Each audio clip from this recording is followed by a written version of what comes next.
Hello everyone and welcome to another episode of the Missing Scene podcast. This is just a quick message to say that this episode contains themes of suicide and language that some listeners may find offensive. Thank you and enjoy the show. We're here again, boys. Episode 8, isn't it? Episode 8? Yeah, episode 8. Yeah. And well, Ollie's looking at me with a big smile on his face. I just think it'd be really funny if it wasn't episode 8. We're just saying, yeah, episode 8. And on iTunes, it's episode 9. I get confused because we did the 2.5 Nosferatu. So I do get confused. Yeah. But no, episode 8. And this is technically a redux. It's a redo over. Yes, it is. Well, this is the last of the redos, of the reduxes. Yeah.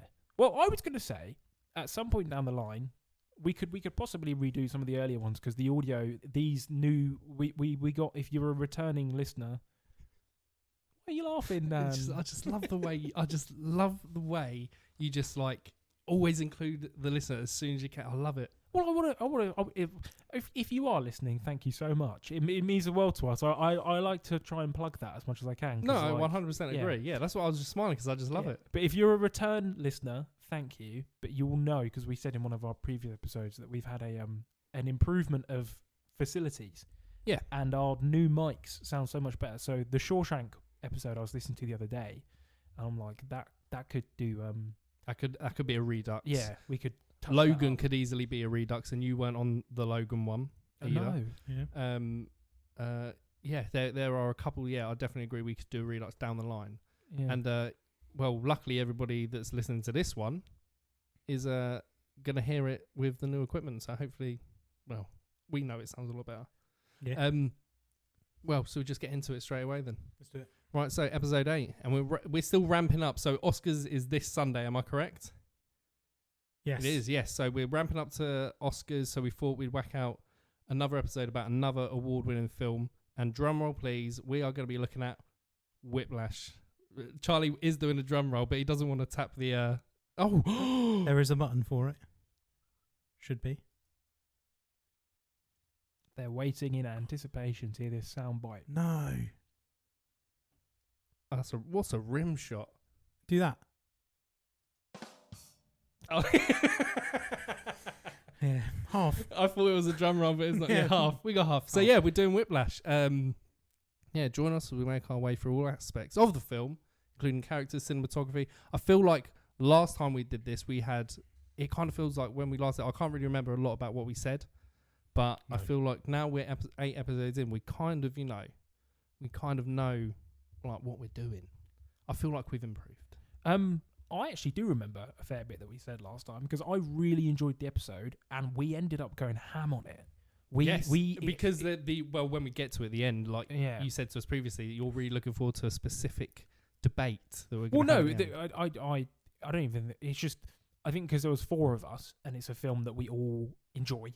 Mm-hmm. Yep. It ended up being like best part of 3 hours, wasn't it? Our previous discussion, or close to I it. honestly can't remember. It was definitely over 2. Yeah, 100% over 2. But yeah, no, I completely agree. This was out of the earlier recordings. This is definitely one of the ones that we were, most pumped about. And I was speaking to my brother-in-law before coming here. He was asking us what we were recording, and then I said we were doing Whiplash. And Whiplash is one of the very few films where I was just talking about it and trying, because he hadn't seen it. I was like, you need to see it. I was getting pumped talking to him about it because of how much I appreciate this film. You like to do a question beforehand about where you first saw the film, right? Yeah. So where were you when you first saw or heard about Whiplash? It was pretty mundane. It must have been like a Saturday or Sunday afternoon because the majority of my family were at home, and this would have been fairly soon after it came out, probably when it first came on Sky here in the UK, or Now TV, whatever you want to call it. And I'd heard about it and I'd seen the awards that it had won, and so I just chucked it on one afternoon because I wanted to watch it. And my family, who all like enjoy going to the cinema and everything, but they're not, they maybe wouldn't sit down and watch a film on a whim on a Saturday afternoon. Yeah. They came in and just caught glimpses of it, and I think by the end of it, everyone bar my mum was just sat glued watching it. Even if they hadn't caught the start, were just sat watching it.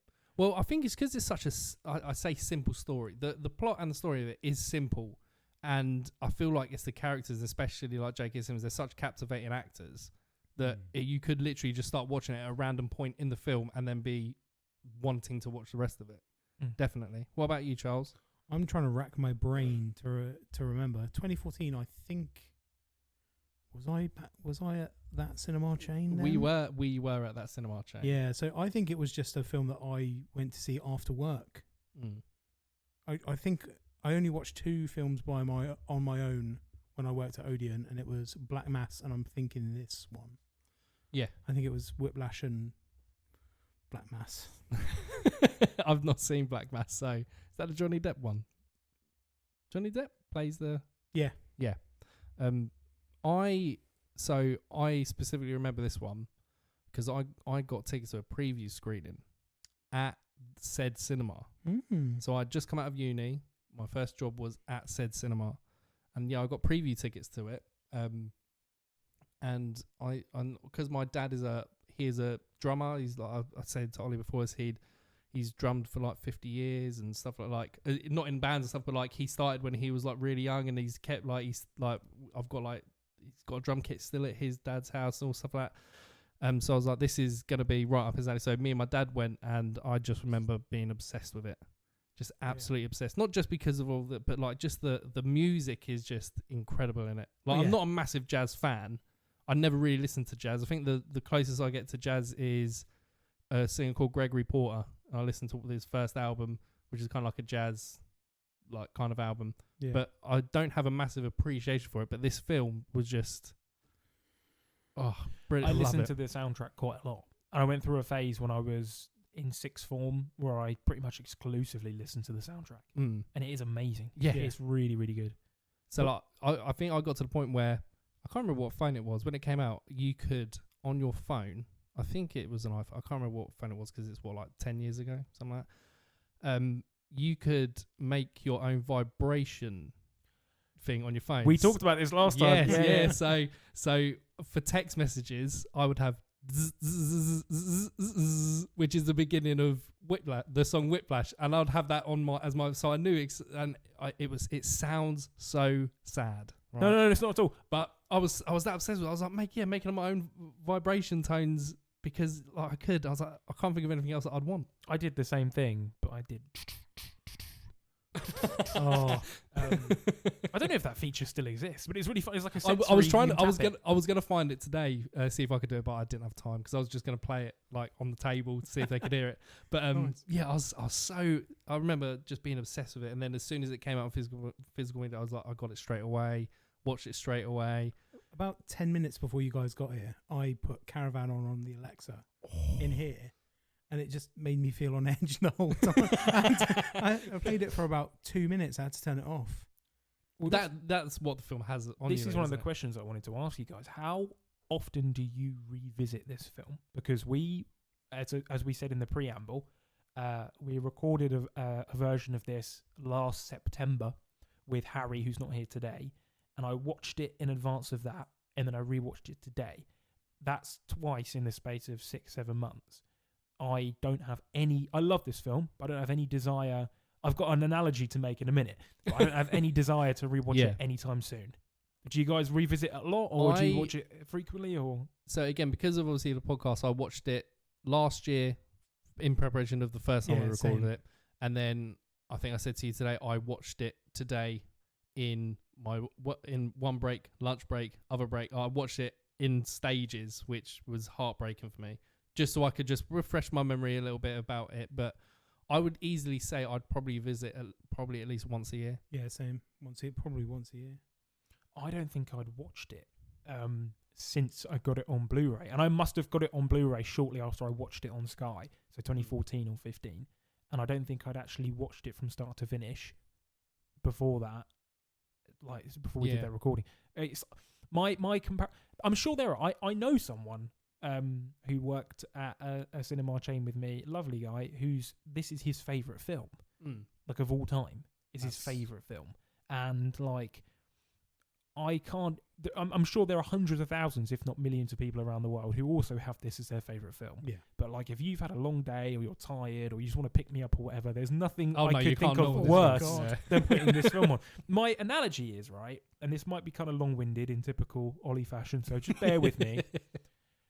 I'm going to talk about food because I'm a bit of a rotund, chubby fella, right? But I think, and if we still have any international listeners, they might not understand exactly what I'm talking about. But I don't think you can beat a really, really well done, well prepared roast dinner, right? If you're getting it served in a nice restaurant, maybe even a steakhouse or whatever, Or carvery or something. yeah, a carvery dinner, right? And it's a really nice side of beef that's been cooked well, or turkey, right? Really varied, flavorful vegetables, maybe some like cranberry sauce or whatever, I don't know. Decent like roast potatoes, an appropriate amount of gravy. I don't think on a cold day you can beat that. That's up there for me as like one of the top 10 meals.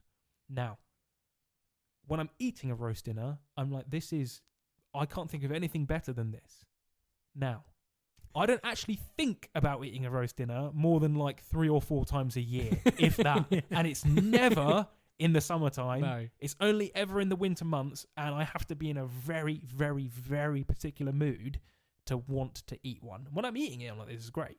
Now, if you were to say, like, I don't know, a Kokoro chicken katsu or Papa John's all the meat, Shout out. I could probably eat one of those every other day, right? Yeah. I love them. Are they as good as a roast dinner in my opinion? No. But I could eat them multiple times a week. This is the same with this film, right? When I'm watching it, I'm like, this film is absolutely amazing. I love it. It's great. But I only ever think about it like once or twice a year, and I Yeah. have even less desire to put it on. Kind of like like you said, you don't think about eating a roast, but like if someone puts a roast in front of you, like, hell yeah, I'm into that. Yeah. If someone's putting on Whiplash, you're like, yeah, I'm sitting down and watching this. Yeah, but I don't ever You think to don't myself, think no, about no. rewatching. If I'm with my family or whatever and we're suggesting dinners to have, the last thing I'll say is, oh, let's go for a roast or whatever. Or if I'm going to start cooking, it's going to be... Yeah. No, Do you know what I mean? Yeah, I completely agree. I It's think like thoughtless. I think it's a little bit different with me. I'm if I haven't watched it for a while, I'm thinking to myself, I need to rewatch that at some point. I wouldn't go out of my way to say like, I've got to watch it. But like, if it pops in my mind, I'm like, oh, do you know what? I haven't watched that for like a year. I need to put that on soon. That's kind of like, I will think about it. I don't know why. It's not, I wouldn't even say it's in like my top 10 films personally, but it always just seems to be niggling at me. It's obviously totally subjective, but I think it's a testament to the quality of the film that it makes me uncomfortable. Like I was watching it I was watching it in bed this afternoon. I got in from work. I was really lazy. I just got into bed, whacked. Didn't even put in the Blu-ray. I put it on Amazon Prime. So I was that lazy. I didn't want to walk across. I didn't want to get up and have to trek and go. Yeah. And I was just sitting there watching it. And I was like, this makes me tense and it's uncomfortable. But it's great. Oh yeah. Well, I was watching it whilst I was watching it at work, and like, I was finding it difficult to enjoy my lunch because it was the specific scene where he is literally his first time in the studio, and he's like all being nice to him, and then it just flips that scene, and I was like, I have to sit through this. I have to watch it now because I've got no other time to watch it. And yeah, it's Shall we? I'll tell you what. I'll do a little bit of an introduction, and then we'll get into the film. Yeah. So it was released in 2014. Whiplash was the second feature film from writer-director Damien Chazelle, who at the time of release was only 20. This still is mad to me. He was only 29 when he released this. 29 years old, releasing a film like that is pretty impressive. Yeah. Before becoming a feature film, Whiplash was a 17-minute short released the year before at Sundance Film Festival, starring J.K. Simmons as instructor Fletcher and Johnny Simmons as drummer Andrew. It was received well. Helped get funded for the feature version. J.K. Simmons returned for the feature length as the terrifying Terence Fletcher, whilst Andrew Neiman was to be played by Miles Teller. After being on the festival circuit and limited release for almost a year, it finally widely released to the general public in January 2015 on a budget of $3.3 million. It went on to gross $49 million, a domestic of 13 and an international of 39. It then went on to receive many award nominations, notably 5 BAFTA nominations, winning 3 for Best Supporting Actor, Best Film Editing and Best Sound, which is no surprise to me whatsoever. And then went on to get 5 Oscar nominations, again winning 3 for Best Supporting Actor, Best Film Editing, and Best Sound Mixing. I believe them two are the same. The Best Sound Editing and Sound Mixing for the awards, I think, are pretty much the same. So this was interesting. Well, so last year when we recorded this, on IMDb's top 250 movies of all time, it is now on 39. It was previously on 42. So it's actually gone up a few spots since we last did this. So again, yeah, like you said, it's a testament to how I feel like that little stat is a testament to how much it's stuck around and people are still intrigued by it. I don't know whether that was because it was the 10th anniversary recently last year. It would have been 10th anniversary this year for us, but in the US it was last year. So I don't know whether because people are rewatching it now, whether that's probably popped up a couple. Maybe I'm not too streaming sure. services help with that. You say that about him being only 29. That freaks me out and makes me feel like, oh my god, what have I done with my life? But what freaks me out even more is he was only 34 when he won the Best Director Oscar for La La Land. That's insane. He was the youngest guy to ever. I think he is the he youngest. the youngest ever to win a director award? He went to Harvard, but we have to temper it. Both of his parents, I think both of them were Ivy League professors. I think one of them was at Brown or whatever. Like, he comes from a very, very intelligent background, and he went to like arguably the best school in North America. So probably has you could say has the time and money to put effort into becoming a film director. Yeah, as in like he had something to fall back on, or he had some kind of funding to help him be able to do that full time kind of thing. Yeah, and I mean it's going to be easy to get into. Well, it's not going to be easy at all, but it's certainly you're going to have a bit more of an advantage trying to get into somewhere like Harvard if your parents are Ivy League professors than if your parents are both like, I don't know, janitors somewhere. I'm not trying to. It's still difficult for him to achieve what he has achieved. Massively impressive, and I'm not trying to downplay that for anybody. But I just wanted to. And also, we've got to remember he did make Babylon. So whenever I haven't watched it, and I don't know if I'm bothered. I mean, it had a budget of I think 80 million, and it grossed less than 70. Like it's one of the biggest flops in recent times. Babylon, considering the cast, you got Brad Pitt, Margot Robbie. It's really stacked. Tobey Maguire's in that as well, isn't it? Is it Tobey Maguire? Yeah. He's in it. And this is like, you'd think that a guy who's won Best Director would have like a guaranteed audience. Yeah. And a guaranteed gonna be going at least getting its budget back. Yeah. Minimum. Yeah. And I suppose you could make the argument of COVID, but it was released in Q4 of 2022. No, I wouldn't even put that in. Yeah, no, that's.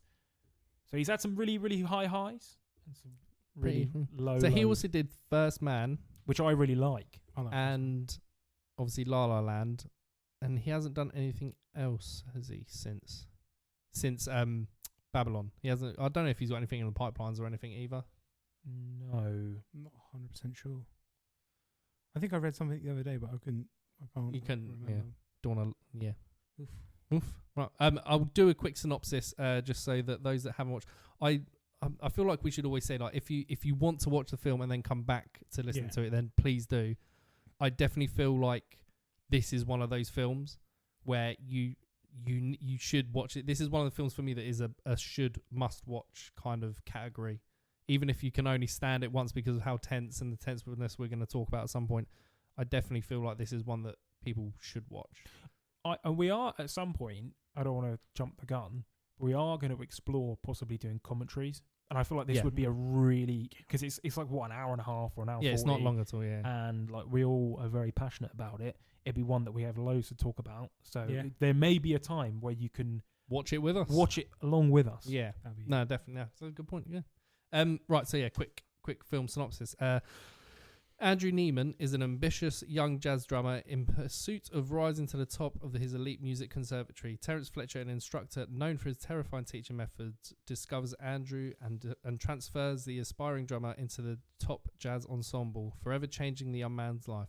But Andrew's passion to achieve perfection quickly spirals into obsession as his ruthless teacher pushes him to the brink of his abilities and his sanity.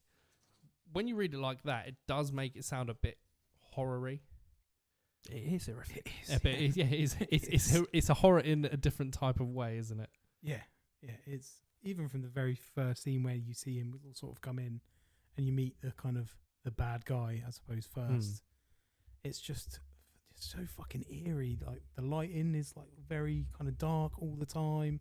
There's not many scenes outside. No, I don't think there's the like car a couple. Spoilers. The car crash. So the first scene is you just hear some drumming to a black screen, and then it appears, the drumming stops, and you just see who is Andrew Neiman at the end of the corridor at his drum set, and then he starts playing drums, and as he's playing the drums, the camera comes in closer to him, and then he stops, and then Terence Fletcher's there. Yeah. So it was a calculated practice, wasn't it? Because he was practicing in the hopes that Fletcher would. Yeah, notice him. you get that kind of feeling, don't you? Yeah. So then obviously Terence Fletcher pops up, and because then after that it kind of turns into like a weird little mini audition, but it kind of, like you say, it feels like Neiman is kind of acting like, oh, I didn't realise you were here, kind of thing. And then he asks him to show him some rudiments and stuff like that, and then he gets into it, doesn't he? And Neiman closes his eyes, and then Terence Fletcher just leaves. I didn't get the impression that he was a horrible person then. I just thought he was a bit of an arse. This is what I was going to come on to say. If you're watching this for the first time, right, and I think we have been conditioned to view these sort of sarcastic, esoteric, sort of quirky, old in their ways, mentor characters, like you when you first meet him, in that exchange, you could think, and I remember thinking this the first time I watched it, he's going to either soften up, or at the end of the film it's going to be revealed he's got a heart of gold, and he was just trying to get the best out of him. A bit, in a way, a bit like I don't know, Snape or Mr. Miyagi or anything. Their methods are strange, these sort of older mentor characters, and you think they're being a bit of an arse, but then later on in the film you'd get it revealed that actually he just had the best intentions at heart and everything, and we were wrong to judge him. No. he's just an arsehole. And this sort of really sarcastic, combative attitude that he has, because he comes into that, he's at and this is like for every conversation he has with every character, he's just trying to make you look like a mug. Like he says to Andrew, what does he say, like, why did you stop playing? And then Andrew's obviously tense, so he starts playing again, and he's like, no, I asked you why did you stop playing, and your version of an answer was to turn into a wind up monkey. It's like, mate, you're being a vague dick. You could have just said, oh, sorry, mate, I'm do you know who I am, blah, blah, blah. Every conversation he has with people, he's trying to put them into a trap. It's so patronising, and he's just a nasty guy. But you're completely right. I in that scene, you can kind of be forgiven for thinking, oh, maybe he's nice, and he's just playing. He's just being a bit of a dick. Like at the end of the day, he doesn't want to be there, kind of thing, so he just wants to leave. He's just this sort of like Yoda, Mr. Miyagi, sort of acting weird at the start, but when you get to know it, but no, cool. Sorry, it's when he comes back. It's when he comes back in the room, and Miles Teller's face is like a little bit of hope. Oh yes, but he's just forgot his jacket. And he like takes his jacket, and then he deflates again. And he deflates. Yeah, it's such a simple opening, but I feel like that kind of opening gives you a little. It lulls you. It's kind of what Fletcher's does in the film. It lulls you into a bit of a false sense of security, of like, oh, is it really? Could he really be as bad as he ends up being or showing? But obviously, if you haven't seen it before, you don't know that. And then once you've seen it, like Ollie said, it's a completely different experience to what you're hoping for. Not to get like all sort of like film school 101 patronising and everything, but if you wanted to think, if you wanted to think about a really great way to introduce two characters and to really quickly, without hardly any dialogue, surmise who they are, what they want, and what they're about. This is like a masterclass in that. This film is so efficient. Everything about it, it's so taut. Like everything's precise. Exactly. Nothing, not a frame is wasted. And that opening, within like 4 lines of dialogue and like a 90-second scene or whatever it is, I don't know. They introduce who Andrew is, what he wants, what he's about, and then who Fletcher is, and exactly what Fletcher's and what about. type of people they are. And they cut through all the fat. There's not an ounce of fat on this film. It's so there's no lean and quick. There's like no like a scene talking about like major scenes about. We know nothing about the history of Fletcher throughout this whole film. No, there's nothing about where he came from, what history he has with music. There's not really a lot. You get a little bit with Neiman when he has like the little scenes with his family and stuff like that. But like you say, it's just pretty much straight to the point. at this moment in time, this is where the film has happening. And there's probably other filmmakers out there or another version of this film in an alternate timeline that's like 2.5 hours long, and you had an extra 3 scenes before this where Andrew's applying at home with his dad for Schaefer, and he gets in and then he goes and he's nervous. No, you meet him, he's in there first semester, he's already established, he's playing the drums. There's no elaborate backstory, like you say, for either of them. Yeah. That's the most succinct introduction, and it's great, and it's really effective. I think also there was a point, I can't remember who made a point between you two. Someone said a point in one of our previous episodes, I think it was in one of our previous episodes, about you it seems that certain directors, there is a reason for everything they do. Who I can't remember who. Might have even been Harry. It might have been Harry. So kind of like, I feel like when I was watching this film, I was like, there is a reason why it's lit like that. There's a reason why it's done like that. And me reading it, somebody might read it a bit differently. But it did feel like this film, like you say, it's so precise, and there's a plan behind every single shot, every single moment, that everything is done exactly the way it's meant to be.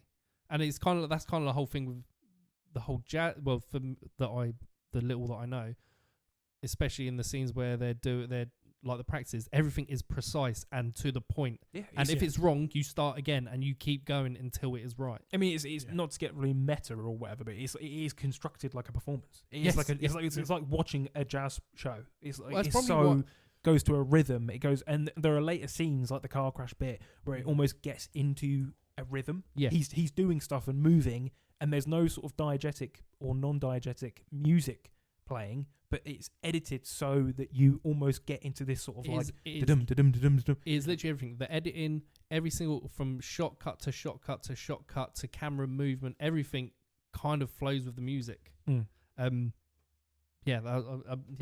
just quickly, so after that whole opening scene, we get kind of like a little glimpse into Andrew Neiman's life.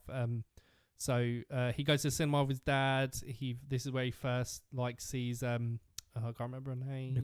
Nicole, who serves him popcorn, and then he goes back to his dorm room. So you kind of get a little bit of his kind of background, not a lot, which is quite nice because you kind of make it up yourself. Then the audience is kind of trusted then to kind of fill it in themselves. And then after that, it's music practice. Neiman is setting up the drums for another drummer. This is not the top band, but it's like the kind of, you could say, I don't know kind of what level band this is within the Schaefer Conservatory. But he's setting up the drums for Ryan Connolly. There's a little bit of a pause in practice, and then this is where Connolly or one of the other, I can't remember, it's not Connolly or Neiman, but there's another character who notices there's a figure standing at the door, and you just see the shadow at the door, and you know straight away who it is because it's shaped like, obviously, Fletcher. He's listening in with his ear. It's not like he's looking in. He's literally just listening to what's happening, and then he walks away, and they're like, yeah, he's not coming in today. And then Neiman walks past another practice room, which turns out to be Fletcher's practice room, and he's watching it, he's looking in, and then Fletcher's just it's like it's like he knows. He just looks at the window and he spots Neiman, and then he just pegs it.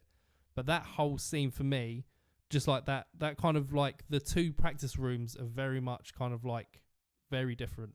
So you got the first practice room, it's all really nicely lit, it's all white, everything's all goody, and then he goes down. It's like he goes downstairs into the kind of, it's like a basement kind of level, it feels like, and it's all dark, and it's only lit by orange light. And when I first watched it, and I still believe it now, from when we first talked about it, I kind of get this feeling that the whole going down a level, the light and everything kind of made it feel like it was kind of like a weird devil's dungeon. J.K. Simmons is the devil, and all that kind of figure or demon. Everybody that's in his band is his kind of toy, or his kind of slave to his every movement and all that stuff. And I thought that contrast between the two really puts into effect kind of what he's going to end up going through. One little detail that I appreciate is that Fletcher wears the same outfit in every single scene, apart from one time. Backtracking just a little bit, the scene in the cinema, I think it's cute, and you meet his father, Paul Reiser, who I said last time is easily the best character in the whole film. Yeah, I remember you saying it last time. Yeah, his other than the girlfriend, his dad is the only decent character. He's the only nice person in the entire film. Yeah, there's maybe that one other instructor that Neiman had the black dude Oh, who doesn't even get a line of dialogue or whatever. He No. says, "Oh, good morning," or whatever. He seems all right. and then he stops him. Yeah. Let's pick it up again. Yeah. But yeah, his dad, Paul Reiser, is like the only nice character in the film, in my opinion. But I tell you what vibes I got watching it again today, and I know some people might cringe because we're 3 film bros on the internet, and I'm immediately making a Scorsese comparison, but it kind of reminded me of Taxi Driver when he first goes into the cinema. Yeah. That scene Yeah, when yeah. when But he's watching it through his eye, through his fingers. And, yeah, but there's a scene like just when when Travis tries to flirt with the woman in the in the ticket booth. in the ticket booth, and he's like, "You got any jujus?" They last, and she goes, she like threatens to call her, but she goes, "Mike," and he goes, "No, calm." He's like trying to flirt with her, and he can't, and it's just dingy and awkward, and there's only one cashier there, and it doesn't really feel like a cinema. Obviously, it's a porno theater, but the same thing here. It's just sort of like it's weirdly small for a cinema in New York. I don't think they No, I named think this it's something like Chicago or something like that. Oh yeah, that makes sense. It's Or not, Philadelphia or something Yeah, like that. something like that. Yeah.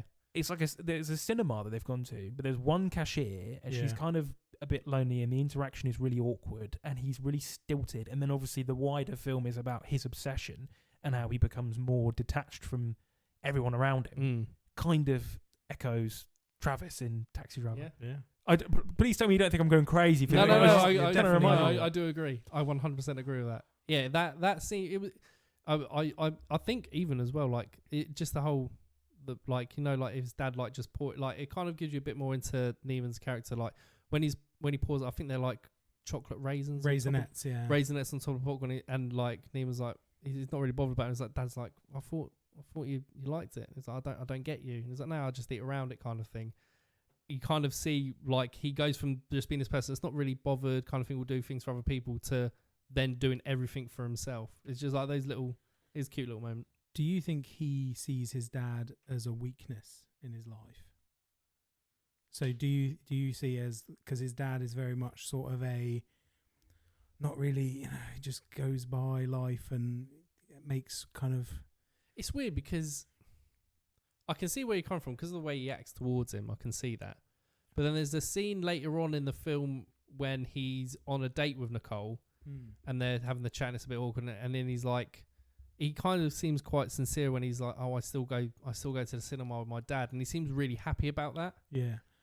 I think what The deeper the rabbit hole goes, I'm picking up what you're trying to say. he starts. Sorry. Your eyes The, wide. the deeper, the sort of deeper the obsession goes, I think he starts to cut things out of his life. He realizes that he has to cut things out of his life. He's not going to be one of the greats if he doesn't sort of separate from his family. And some of that was at the dinner table. Yep. Scene. Yeah, we'll get to that. Yeah. But yeah, it was, Sorry, I meant to say I'm picking up what you're stepping in, Charlie. But I think, because I'm showing my hand here, but I was going to come on to say Neiman's dad is the best character in the film. yeah. He loves his son unconditionally, and he immediately, as soon as he finds out what has been going on to Andrew, he's like, absolutely not. You're not going back there, and we're going to do everything in our power to get this guy put behind bars. He goes to the cinema with his son. He supported his son as a single dad, which in cinema is not really a trope you see quite a lot. It's usually the single mum. And he's just quite a wholesome, chilled out guy. Yeah. I think he's the nicest character in the film, and people would be lucky to have a dad like that, right? But I think Andrew starts to get embarrassed of him after Fletcher mocks him. Because if you remember, Fletcher, in that scene you were talking about earlier, Dan, where he leans up against the wall and he's asking his family history, isn't he? He says, what does your dad do? And he says, oh, my dad's a teacher. And he goes, oh, what? He can't remember. He says, like, college or whatever. Oh, his state school or something and he goes, oh, high school. And Fletcher just sort of, like, grimaces a little bit. Like, lets the mask go just a bit. Yeah. And it's just sort of like, that's an admirable profession. And even if it's not, even if he's a fucking janitor, who cares? Yeah. It's his dad. He loves him and he's put food on the table for him.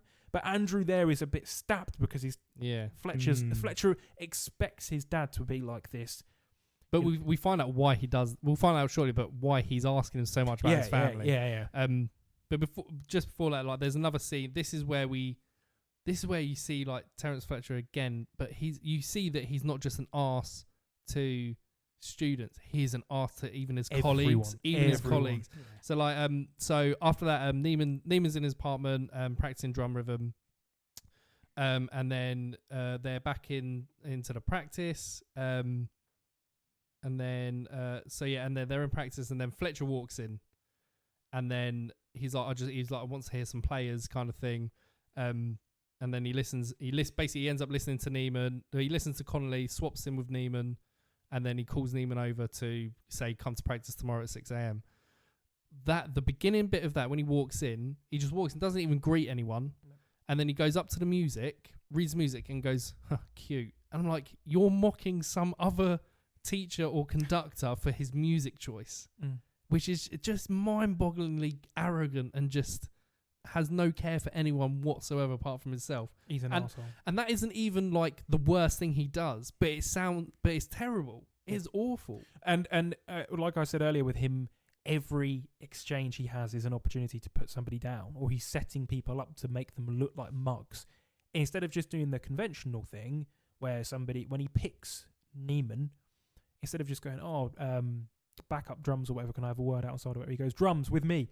And then the guy who is first drums, obviously, because that's how anybody would take it. Because even Neiman just like, okay, it's him. Yeah, and then just looks away. The main drums, Flannery or whatever, Connolly stands up and he goes, no, not you. And it's like, well, you fucking idiot. You were vague to him. You said drums with me.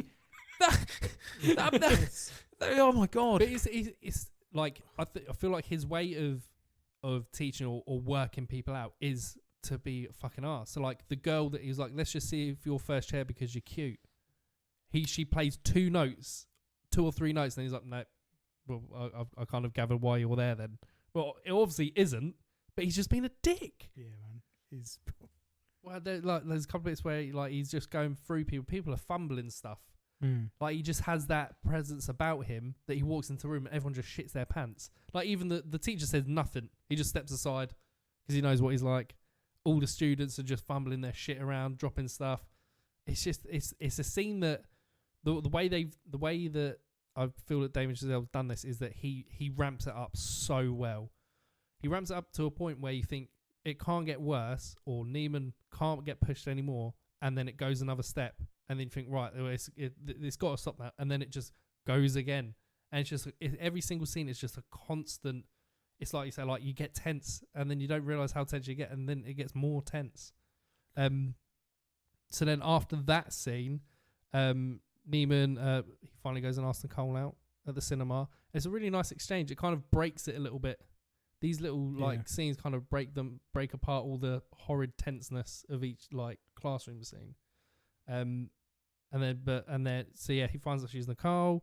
But previous to that, I didn't know whether he was just doing it because other people were doing it. So in a previous scene, you see he's watching people like kind of being intimate with each other and just like stroking each other's ears and stuff like that. It's all quite up, like close up. So I don't know whether that plays a part in him wanting to have this relationship with Nicole. I don't know if he actually wants it. Do you know what I mean? You look at me puzzled. No, not puzzled. Nicole was another kind of what I was going to bring up when we talk about sort of everything sort of has a place. I think they have 3 scenes together, don't they? Yeah. So they meet, he goes back to ask her out, and then the third is... Oh, no, they're 4. 4. But again, we're talking about kind of... And it's kind of to the point. Everything's sort of... In 4 meetings, it's kind of he's realised that it's another thing he has to let go of. It's back to what you were saying. Was that the same scene where the guy's out of key, or the instrument is? Well, I think so. I can't remember. I know it happens a couple of scenes before.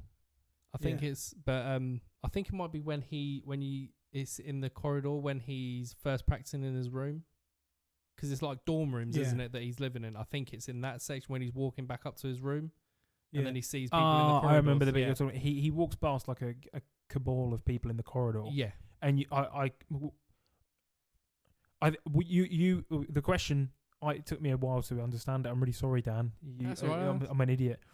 Were you trying to say like he was only asking her out because it's the done thing to do? Yeah. Like he's being performative. Like this is what a normal dude would do. Normal dude in college, this is what they would do. I don't know. I don't think this might sound really contradictory coming from someone that waffles a lot, but I don't think initially we're meant to think that much about it. Yeah. I think she's only set up to have this evil reveal of him later not on. wanting her. And yeah. And she's a nice character. Yeah. She doesn't do anything wrong. And as you say, it's a. I think I said this in the last one. And I know this is going to sound like sacrilege. I've never actually seen La La Land all the way through. So this is basic. From what I've heard, La La Land is very much this, but it's a really endearing scene between the two of them. And I would love to have seen like Damien Chazelle just do a straightforward. I'm not gonna lie, I've never seen La La Land. I've seen it in bits. I haven't seen all of it. Yeah. But I'd love to from this, and then the pizza scene, the date that they have is really earnest and charming and sweet. Yeah, and I think to myself, I'd love to see him do like just a straightforward, like the Before trilogy or something. Just like a straight up romance, a film about a couple going through stuff. And if I could add one thing to this film, it would maybe be another scene with her. Yeah, Because it does kind of. You have the bit where he's on the bus and he receives the text from her. Yeah. And he's going home to have the dinner, and that's where his cousins show up. And she texts him on the bus, and they leave it kind of open-ended to see if. Because they don't show him respond. And you don't know whether he responds later on out of frame or whatever, or he just ignores it. But she texts, and she's like, I'll come over when you get back. Yeah. And he just sort of looks at it. And then the next scene. Does he smart? He smiles a bit, yeah. but it's just sort of like. I don't know. That's just, I didn't know. Well, we'll talk about it more when it comes to that scene that we alluded to. Yeah, it was just something that niggled at me. Like, is he just doing it because, like you say, it's the thing I do at this age, or I'm supposed to have, kind of thing? I think he genuinely at first likes her. I think it's weird. It's kind of like we'll get to it, but like it kind of weirdly feels like it becomes. He has more of an obsession with Fletcher than he does. Oh yeah, any other person in the whole film. Yeah. Forgets about his dad, forgets about her, and just wants to please Fletcher. Right, so I'm going to read this description out because this is the big scene, right? So this was the scene that was actually, I think this was the short film version. So the short film of this was this next scene, the entire of this next scene. So the whole, his first practice in Fletcher's core band. So for me, it is in two parts pretty much, this scene, because it gets broken by their own break anyway. But right, so Neiman wakes up. It's 6 a.m. and he's late. He rushes to the practice room, arrives to find no one is there. The board outside says practice starts at 9 a.m. Just before 9, other musicians start arriving and set up their instruments. At precisely 9 a.m., Fletcher walks in through the door and everyone stands to attention. Fletcher introduces Neiman and starts Whiplash. Halfway through the song, Fletcher stops practice as someone is out of tune. He whittled it down to a trombone player. He kicks him out of the band. They go for a break before it's Neiman's turn. Now, I've put that nicely as to what happens. I had the same feeling watching that scene where he gets every part of the orchestra to play singularly. Yeah. Than The Thing. In The Thing where they're like, it's one of them. Yes, yeah. Right? And I had the same feeling. But as they're going through, and it still hasn't found it. And he still hasn't found it. No, it's that guy. You look at the guy, he's fucking sweating. And I was just, it's such a fucking tense, horrible scene. Well, so one of the things I wanted to ask, because I forgot, and I was like, I'm not going to Google it. I'm going to ask Charlie, because Charlie had this information last time. So when they're all setting up and stuff, someone shouts, "Milk the cunt." What does that mean? Spit guard stuff. It's for like trumpets, trombone. Oh, so just to get rid of get rid of the spit before he walks in. Yeah. Oh, okay. That's a horrid way of putting it, isn't it? Yes. But prior to that, so when Neiman's, first of all, it's a fucking arse move to make him get there 3 hours early. Again, just another power play. And then when Neiman's in there and everyone starts arriving, I noticed this more on this playthrough now, watching it today, than I did last year. Tanner is such an arsehole as well. Oh, yeah. So he's vile, mate. Yeah, so everyone's walking in. No one's really paying attention to Neiman because obviously they're all different. They're all on different instruments and stuff like that. They're setting their own. They have chat. Like, no one's going to really pay attention or talk to the person in the room that no one knows, right? But the one person that you feel like should talk to him and take him under their wing is the core drummer, right? And he walks in, doesn't even say hello, like Fletcher doesn't say hello to anyone, and he just like tune it, turn my pages, doesn't greet him or anything like that. And Neiman's like, yeah. So Neiman's tuning his drum. He's asking for a Sorry. B flat from the piano, and then he's like the Tanner's then like just like tapping all the things, and he's like Neiman's like, it's a really nice drum kit, trying to just make conversation, and Tanner's just fucking blanking him. Yeah. And I was like, Tanner, you're worse. yeah, and I was like, Tanner, you deserve to. You're a dick. I'd like to retract my previous statement. It's middle C. It's to tune Oh, instruments middle okay, C. not to get rid of spit. Not to get rid of spit. Milk the Middle C. C. Yeah. Milk the C. Okay. Get in tune. Yeah, basically. Yeah. he's gonna be here in a minute. Yeah. Okay, cool. Fuck. You're like, who really? I completely agree with you, Dan. I picked up on this way more this time. Yeah. Tanner is I would say, well, I don't know because we'll get into it later on when we talk about who's not great and everything. But Tanner is an arsehole, and this is, again, I'm not going to play my hand, but this whole, if this is what Fletcher's work is doing, just creating, he's putting all of these people through this absolutely vitriolic hatred, spiteful abuse, day in, day out, right? And all you're getting is, spoilers obviously, but suicides and more people who are just angry and nasty like you, then I can't get on board with it at all.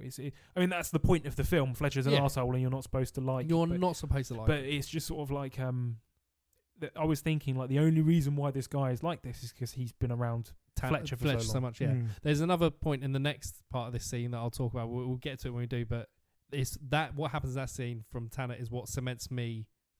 For me, him being possibly the second worst character in the show, or in the film. Why the fuck did I just call it a show? What the hell is wrong with me? Everyone at home is laughing at you now. I could feel myself go red. A couple of bits that I really liked about the kind of makeup of this scene is like how everything is. Again, this is where for me when you're in the studio, the edit and everything is very precise. Like we've said a number of times. Even to the whole band stands to attention like the army, like he's a sergeant. They look at the floor. They don't even look at him. They have they just can't look at him in the eye. And everything is like, says every single word he's like a fucking puppet master. Everything he does, they do straight away. They don't chat back. They don't answer back. They'll just accept everything that's given to them. It's mad that he must drink up on that power as well. Oh, 100%. Yeah. Like it's something that he will never give up because he's probably been doing it for. How many years has he been doing this for? How many years has he been an arsehole for? Well, it's that. We'll not spoil, but Casey later down the line when he find out this student of his dies, he was what? That had been 3 years since he last saw him or something like that. So he's been doing it for at least 3 years. No other teacher has done anything about his teaching method whatsoever. This is what I was going to come on to say, and I made a bit of a joke about it last time, and I probably will make the same joke. But what the one thing that kind of makes this film fall apart is that, especially in the climate that we live in today, there's no way this would have gone on unchallenged for the amount of time that it does. Oh yeah. There's absolutely no way. And I know it's a fantasy and it's not real, but like his behaviour would have been called out a long time ago. Yeah. There's no the joke that I said last time is like I would have gone straight to student services and said, mate, that teacher just called me a fat cunt. I've only been here a day. Do you know what I mean? What the hell am I paying all this money for? But there's absolutely no way that he would have been able to get away with this for so long. I get the feeling that when you kind of think about the film itself, like the setting, the cinema, the phones they're using, it's not. I think it's set quite like if I was to put a time on it, it's kind of like maybe early 2000s. Yeah, because he's burning CDs still, isn't he? He's not playing. He's playing CDs. It's a phone with fucking buttons. Fletcher's using wired headphones and everything. I don't think they're wired headphones. Are they just like earplugs just to protect his precious ears? I don't know because they got a wire on them, haven't they? Oh, okay. I didn't know whether they were just like joined ones that he uses like kind of a necklace, but either way, the technology and the settings and all stuff like that, it makes it look to me like it felt like it was set more, not obviously in the past like an ancient film, but like it was at a certain period of time where he probably would have been able to get away with it a lot more. I don't agree. I'm sorry, I'm going to disagree with you. Maybe if you're in the army or in like a professional line cook at a Michelin-star restaurant, then fair enough. But this is a school, but these are kids. But do you think as well, at the same time, though, because he produces awards continuously for this school, the teachers or whoever the hierarchy are, kind of not turn a blind eye, but up until that point, nobody like the tipping point is this Casey character kill himself, right? Yeah. Nothing like that had happened before. So for 3 years or however long he's been there, nothing technically serious has happened. I mean, in the film's defense, right, for all we know, and I'm massively leaping here, but something might have happened before the events of the film. He might have been investigated. Yeah. He might have been pulled in by HR and said, like, mate, you got a knock on the head, and he's like rebelled against them, or he might be on his last. And you get the impression that maybe I don't know, but I personally think that there is absolutely no. That's the only thing. And watching it back this time, I was like a bit like, this is really stretching credulity here. Like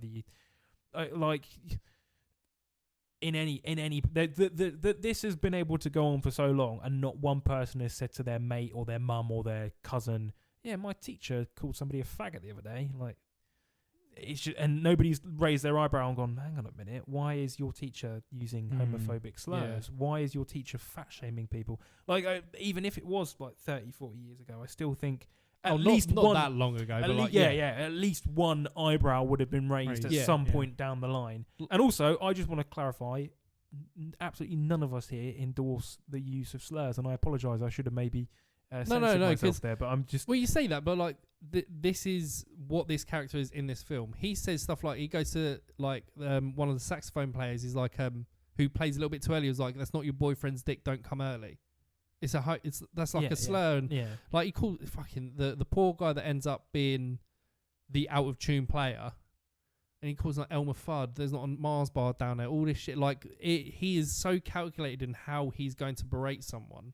I do think that I don't know. This is just because this is how linear time works, but those jokes are a bit dated. It's giving sort of like even Reddit even meme like calling edgelord. even like calling like them cocksuckers. That has been in films for God knows how long. But the specific combination is sort of like calling, oh yeah, there's not a Mars bar down there, fatty, or don't come early, Gaylord, or whatever. This is really sort of peak 2010s, sort of like internet dude bro MLG. That's what makes me feel again. This what makes me feel like it is set a little bit at a time where it is like that whole language and technology and all stuff is as one. Like the insults themselves, I don't actually think are that bad in terms of like the content.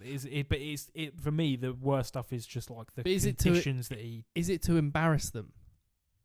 I don't know. Like not just to like make them cry and call them like a whatever, but like I said, he's very specific in what he's calling them. Well, this or is what he's saying to them. Yeah, he's trying to.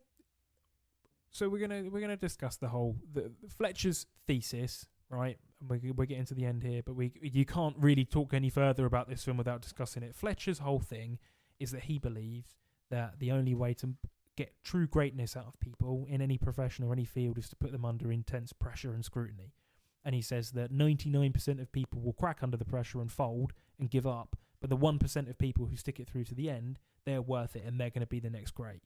Now, as I said earlier, that might be fair enough if you're in the military or you're training to be a neurosurgeon or whatever, but I'm not trying to belittle or downplay musicians because I can't play an instrument and it's one of the skills that I wish I was able to do.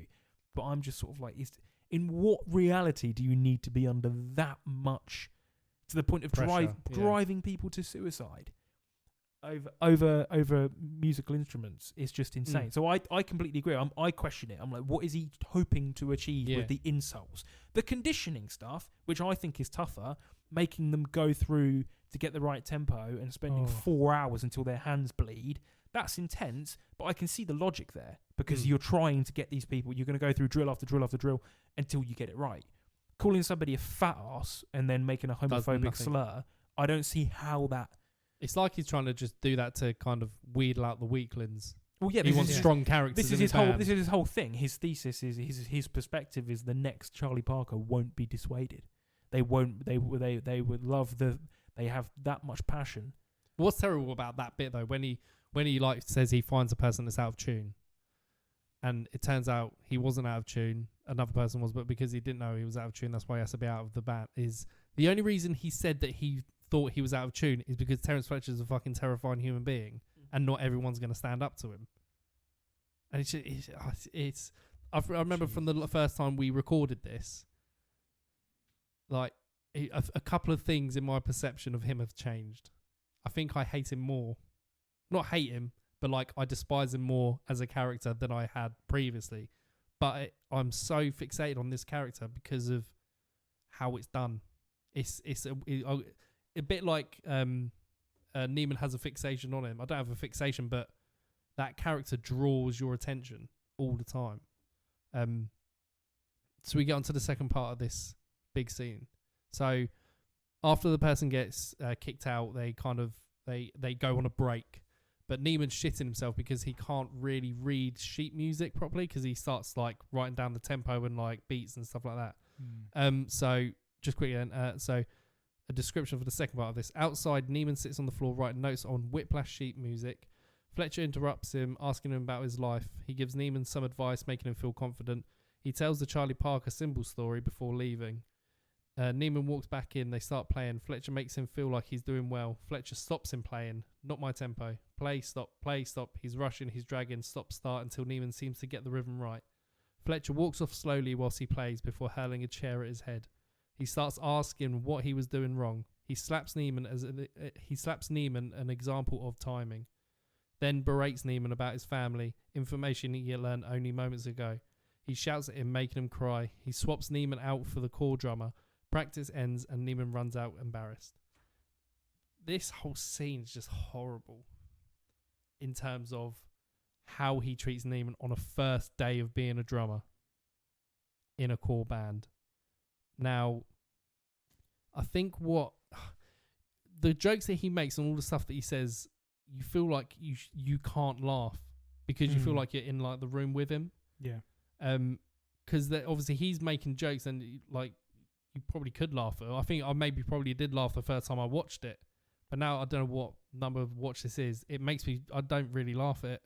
It just makes me feel like I want to curl up and just like not be a part of it. It's just horrible. Well, this is the thing. Like I said, when I watched it and I was like some edgy 15-year-old teenager, I was like, oh, this is great. But it's the exact same thing. Now when I watch it, I'm like, this is just not nice. It's just unpleasant. And he's yeah. Sorry, I've spoken too much. I'm flogging a dead horse. No. I think last time we talked about something, so I want to get on to like, so Neiman, this whole Neiman wearing white and Fletcher wearing black. Yeah. And then the whole orange lighting. Was it, I can't remember someone said last time about it being like old westerns. Yeah. Like a dual kind of. Black hat, white hat, Indian, like Western movies, bad guy, good guy. But Miles Teller starts to wear black towards the end, doesn't he? Kind of like going to the dark side. Starts to dress like him. Yeah. Like Star Wars. Yeah. Like Return of the Jedi, Luke wears black. It is like a massive duel between them both throughout the whole film. But Neiman's losing all the time. But he just doesn't realise that he's losing all the time. Right? Couple of other things that I quite like. Well, I'd say I liked about this scene.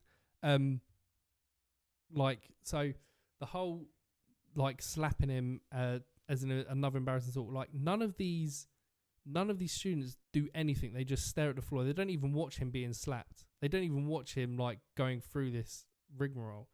So are all the students like just as culpable because they're not saying anything because of it? I had the feeling that they'd seen it before.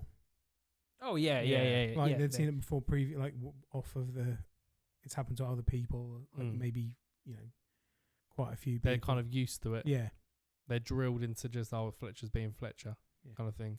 The bit that it was the bit in this that really made me fucking hate Tanner is when he's doing the when he stops him the first time. He's like, not quite my tempo. He taps him back in, and it's going back and forth, and then he keeps stopping him.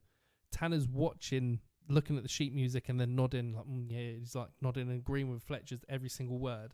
Every single time he'll look at one point, he literally looks at Neiman like with shocked eyes and then looks at the music as if he's playing different music.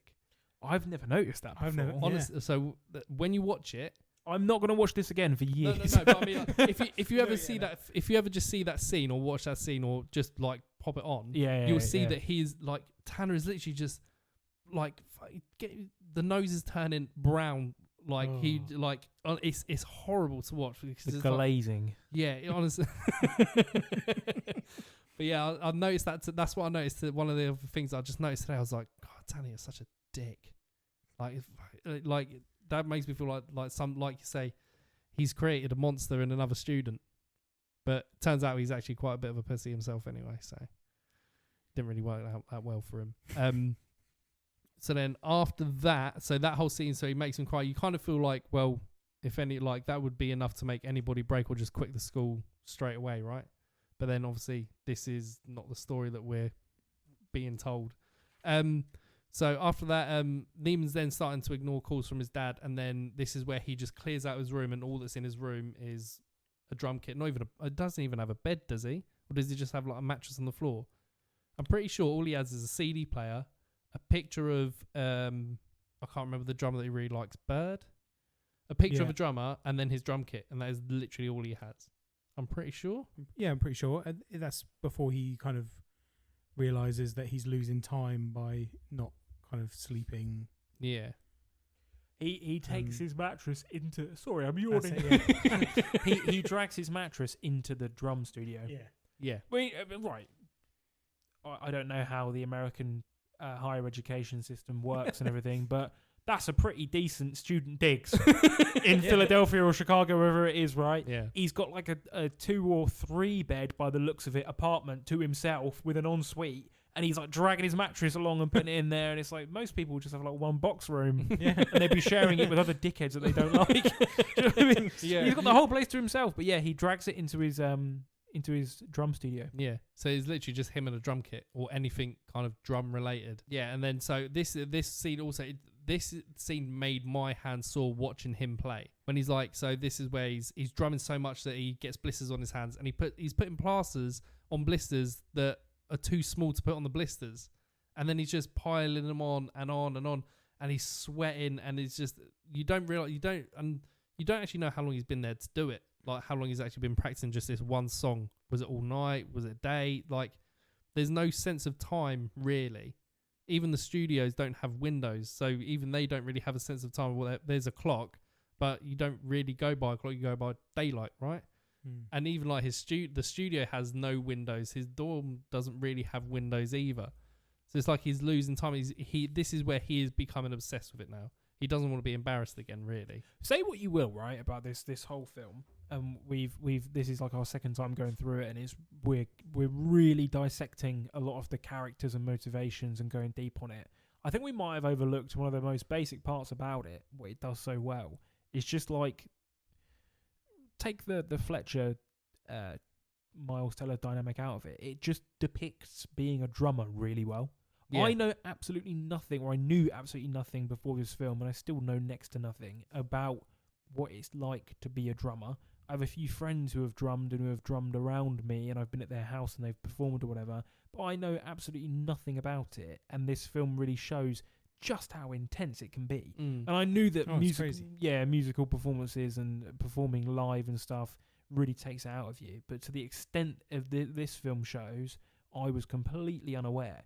And like you say, it's really like you're watching like a sports movie or something. Yeah, the amount that it's like a marathon. And we've overlooked it, but just the way this film does the performance scenes is really cool. It does it with such panache and style and just like effortless coolness. Yeah. Effortless. I don't know. Sorry, it's late. We're recording this at 10 o'clock at night, and we've all had long days at work. And this is our second time we've done it, so we're trying to remember everything we've said. But I'm just like, that sequence really opened my eyes to how intense this life can be. I didn't know. Yeah. I think a lot of the film, again, probably another reason why I keep coming back to it is because, like you were saying, you listen to the soundtrack a lot and the music in it is the music choices. I'm pretty sure. I don't know if they are all famous songs, but they are like songs that I could easily listen to now because of how good they are. Yeah. I thought I had written down a thing about the soundtrack, but I hadn't. I apologise. It's like it's a mixture. I think there's a third, which is iconic orchestrations already. There's a third that were written by Justin Hurwitz, who Giselle met at Harvard, and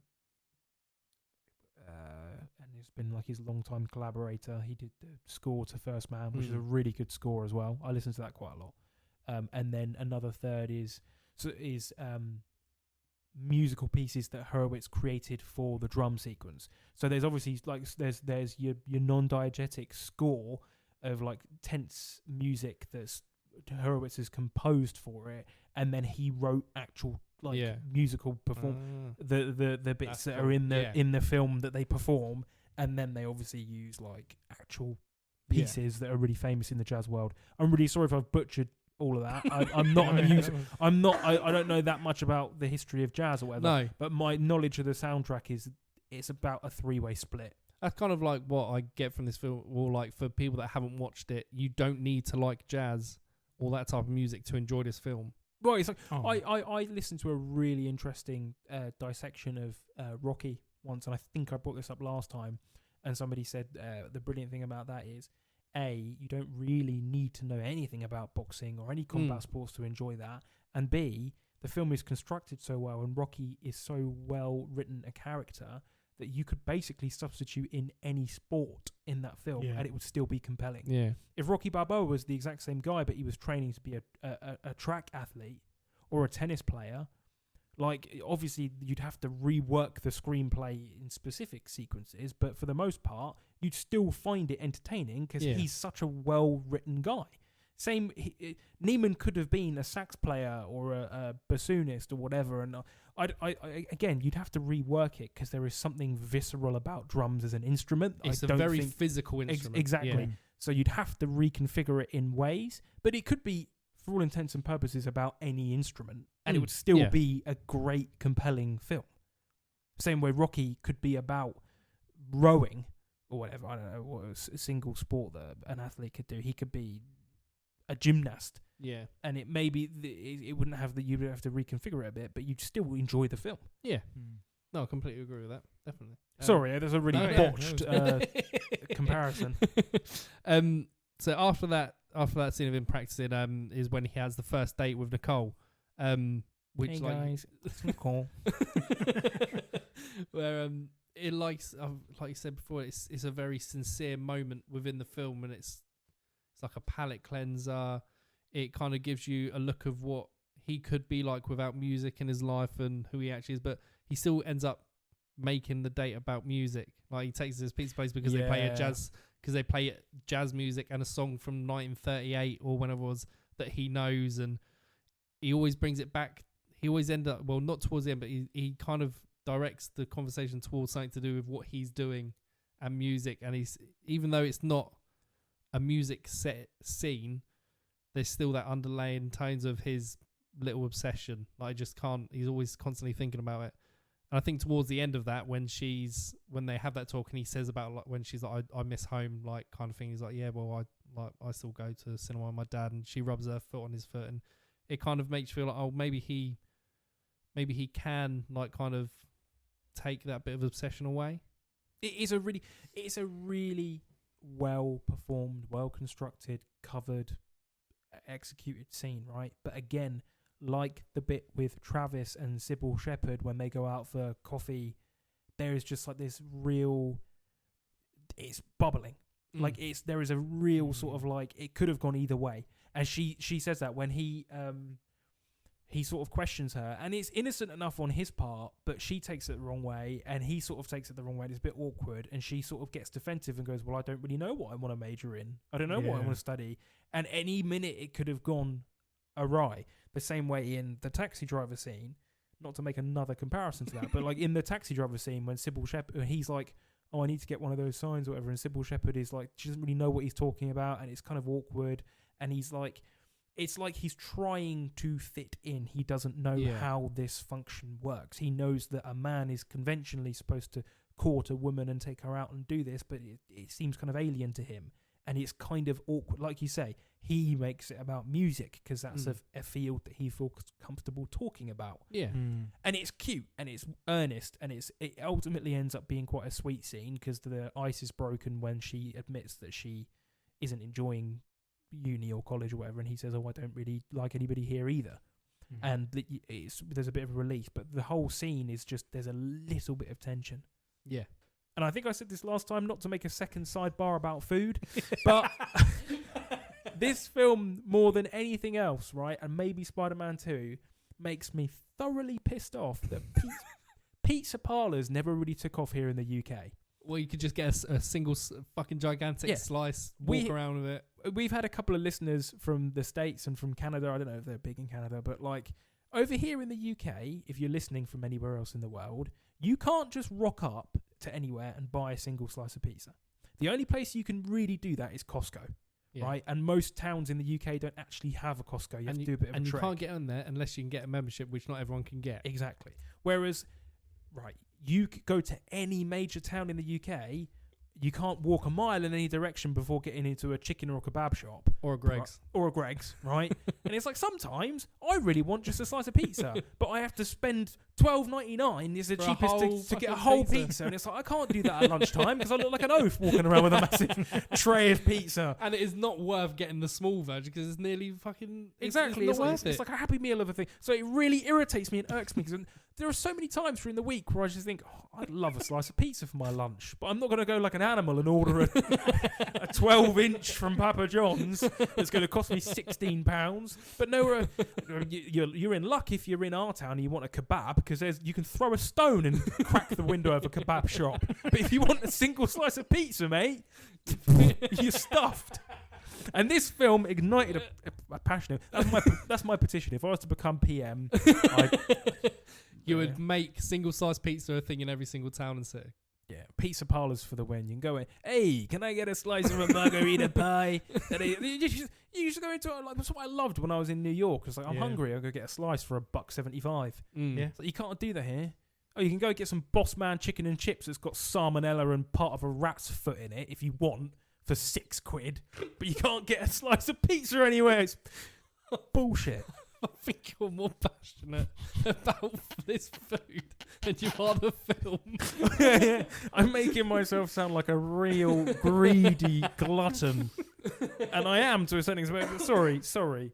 Charlie's really cracking up over there. This is the greatest thing I've ever heard. Listen, you're showing an obsession on the level of Andrew Neiman and Fletcher for this at this point. This is the second time people listening at home won't know what we're talking about, but I went on a similar tirade the last time we watched this because he gets pizza not once but twice in the film. Rub salt in the wounds. Yeah, he's walking around with a big slice, and it looks like a decent slice as well when he's walking around. Living my dream, mate. I'd kill for that. I'd go out on my lunch break at work and come back with just a massive slice of pepperoni or whatever. Yeah, we say this, but the slice of pizza that he has is probably nearly as big as a pizza that you would get anyway. It's going to wind me up. Sorry. I'm going to let everybody else speak for a bit now. I've got on my pizza. Right, pizza rant. So after the date, we are heading to the first jazz competition of the film. And at this point, just before, at the beginning of the scene, Neiman sees a different kind of side to Fletcher. He sees a softer side. So he has a peek into the corridor outside the room he's in, and he sees Fletcher talking to a man and this man's daughter. And he's like giving the daughter a high five. He's like, "You're gonna be in my band." I was like, "Do not fucking go in that band. If you ever do not go in a band." But like, I didn't know what to believe if he was actually being sincere to that person and that daughter, because as soon as he walks back in, he's just like, "Listen up, cocksuckers." Always looking for new talent. Yes, that's the way I looked at that. Yeah, I was just like, there's nothing. Again, he's like, "Do you play an instrument?" Yeah. To what, like a 6-year-old, something like that? Yeah. To someone who could have maybe, I'm not sure who the dad was. Well, this is an interesting thing. Who is it? Yeah. Because like, if that's an ex-student, I wouldn't trust who maybe was a little bit talented, and he wants to know whether the daughter's a prodigy or he was. It's not really said about like who he is. Like, it could have been just like might have been a family friend, or it might have been just like a famous musician that is come to what you don't actually know. But the fact that you see him being nice is such a weird little moment, because I don't know what to believe. He's put you in that position where you don't know whether he's actually genuinely being nice, or is it just because it's a kid? Apparently, they filmed a lot in Fletcher's apartment that wasn't used in the film. Really? Yeah. What the fuck would that have been? I read an article. Just having a J.K. wank. Simmons. So I really brought the tone down here. I've made us go lowbrow. I apologise, but just J.K. Simmons just. Don't say that no more. I don't do that actually either. Opposite me. Oh my god. Sorry. I'm so sorry. So what was you I don't know what came over me. So apparently it Very was good. him getting home from work, kind of, and drinking red wine by himself. Lives at home, like doesn't live with anybody, but it kind of him doing sort of menial bits and bobs around the house, and then he pours himself a glass of red wine, sits down and puts music on, and then apparently sits in the middle of the sofa and just cries, listening to jazz. That does sound pretty metal. I'm not gonna lie. That does sound pretty cool. Like it's just Do menial jobs, pour yourself some wine, listen to music and cry. And he's just that unhinged. He's just that. I Like, kind of get the feeling that his flat would have like next to fuck all in it. really sparse. well, that was it was like really minimalist. Yeah. Again, A sofa, a record player. Yeah, Imagine he bunch just of puts records. on like, I don't know, 2001 by Dre. Run DMC or Salt and Pepper or something. Just whacks it on. Just sits there listening to like 90s hip hop, 80s hip hop as well. Just like it starts crying the same with a big glass of red wine. It's still sophisticated. A sophisticated hip hop man. Oh dear. See, because like that takes that right. I think that scene we're discussing a scene that hypothetical isn't in scene it, that yeah. we've never seen before, right? But that could have either gone one or two ways. That could have taken him a bit too either cartoonish or a bit too, because that's a bit like, too unhinged. Yeah, Yeah. that's like you get shades of like Hannibal Lecter, almost like level of villainy in him in this film anyway. But that just him going home and having literally nothing but music and sitting down and crying to it could have, or it could have not worked well, because you can't imagine him doing that. He cries once when he shows them Casey's. Is that crocodile tears? We don't know, but it could have J.K. Simmons crying. It could have maybe not gone the way you wanted it. It could have come across as a bit unintentionally funny. So maybe that's why they cut it. I didn't know. Thank you, Charlie. I'm going to read up on that because I didn't know that was a thing. Yeah, I didn't know either. No. So then in this scene, so after he sees him speaking to the daughter, he goes back in. Straight away, he just switches to the hard exterior of like, you all fucking listen to me right now. I'm the boss. I'm here. You got to listen to me. Says That's about what you were like when you were my line manager, weren't you, Dan? I was not. Yeah. How dare you? When I was you- lovely to you. Doing a briefing. Just The coming only out. time I think I was hard on you, Ollie, was when I caught you using your phone and just took it off you. Fair enough. You got me. That is 100% the only time I was mean to you. Oh, Charlie's having a swig of beer, everyone. Nah, that's water, mate. No, I'm envious. I should have Oh. bought some. I should have brought a beer with me. Fuck, you need a beer watching this film. Yeah, you sometimes. do. You do. So then he comes back in and he's like, if anybody leaves their sheet music around, I'm gonna fucking murder you. He specifically says, do not leave this around, which is important for what happens next. They do the first song. Tanner's on drums. They do the first song. One of the bits that I noticed, like when he walks over to Tanner and he just gives him one stare and he's like, you're doing something wrong. And then after that, there's a break. Tanner gives the sheet music to Neiman. I keep going to call him Neiman. He puts it down, gets a drink out of the vendor machine, turns around and the sheet music's gone. Tanner's fucking going off on him. Then they talk to Fletcher about it, and then Fletcher's basically like, well, it's your responsibility, Tanner. I think the term he says, you wouldn't give a calculator to a retard because he'll try and turn a telly on with it. It's stupid. It's fucking horrible. Yeah. But it's a kind of thing that he's just even fucking mean about people that aren't even fucking there. One thing that irks me in this scene is Tanner, obviously, this is a really minor character. We've gone really deep on the Tanner 'cause Tanner's a dissection. dick. Yeah, but we did last exactly, time. Yeah, and it's like we're really analysing everything. He's like a minor character, but like he puts on this like tough guy voice and tries to intimidate. He's like, "You dumb fuck," yeah. or something like that. And He it's does, yes. and it's yeah. just sort of like, mate, have a day off. Like, And then when you're they the tiniest, Yeah. most pathetic looking dude. Like, you're not scaring anybody, but he gets really gruff. He's like, "You fucking idiot, you dumb fuck." And then when they're talking to Pisses Fletcher, me off. he's like fucking. He makes himself feel small, and he's like, I need the sheet music. I need visual cues and all this stuff. And he becomes like a like a deer in headlights. yeah. yeah. And, he doesn't, and then obviously from that, Neiman's like, I know it off by heart. And he's like, fuck, do you know it off by heart? And he's like, yeah, I do. And then they end up playing it, and he plays Whiplash. I'm assuming as perfectly as Whiplash could be played. And then yeah, that scene.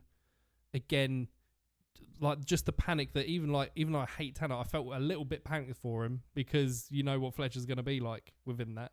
And this obviously then leads to Neiman getting the core chair, like he's the main drummer. I still don't know how on earth he lost. Well, this the is sheet music. So, it just sounded really weird then coming into my. It's late. I apologise. Well, we discussed last time there is a reading of this film with where people claim that Fletcher stole on purpose the sheet music. Yeah.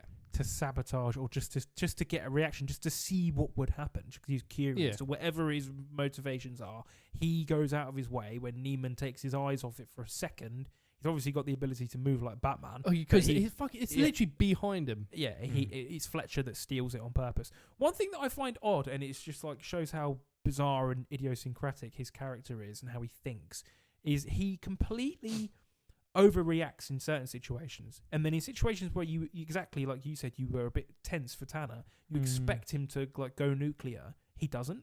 So the scene where he berates that fat guy and he absolutely humiliates him and tears him, then why the fuck didn't you say so? Just goes mental. Mate, you're in a rehearsal and you're tuning up. Like it's really, really no need for that reaction. This is a live performance. Misplaced the sheet music. You'd expect him to like batter him or go mental, and he just sort of goes like, "Well, it's your fault, Tanner." Yeah. It's weird. It's like you'd expect him to really blow up over that. I never read it like that, but it makes more sense that Fletcher did take it because he knew that was going to happen. Yeah. Well, but how would he have done it? Again, it's almost like making the Hannibal Lecter comparison, but that's something that happens a lot in the Thomas Harris sort of character. Is like Hannibal does stuff just because he's curious to see what will happen. He does crazy things, puts people in jeopardy or kills certain people. Same here. Fletcher's potentially jeopardizing his own career and the career of every budding artist performing, just so that, like, what was his end game? Unless he knew for certain that Neiman knew the music off by heart, he's taken a massive gamble by stealing that sheet. Like, it could have been a scene where he's walked past the practice room and heard him playing it. Yeah, maybe. Except but it's like he must have known. He's betting the careers of many, many people and his reputation on the fact that Neiman can do this.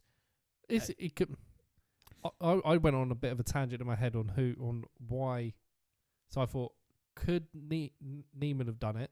Just got rid of it just because that gives him an opportunity.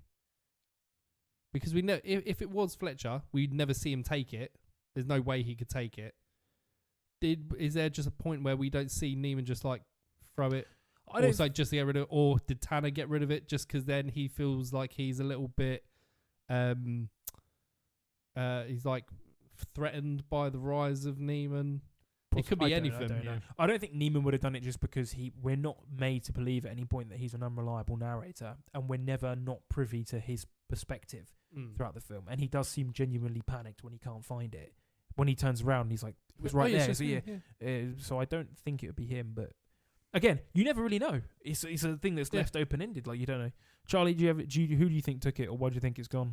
At first, I thought Fletcher took it, but I think that Fletcher is too much in control, or wants to be in control of everything.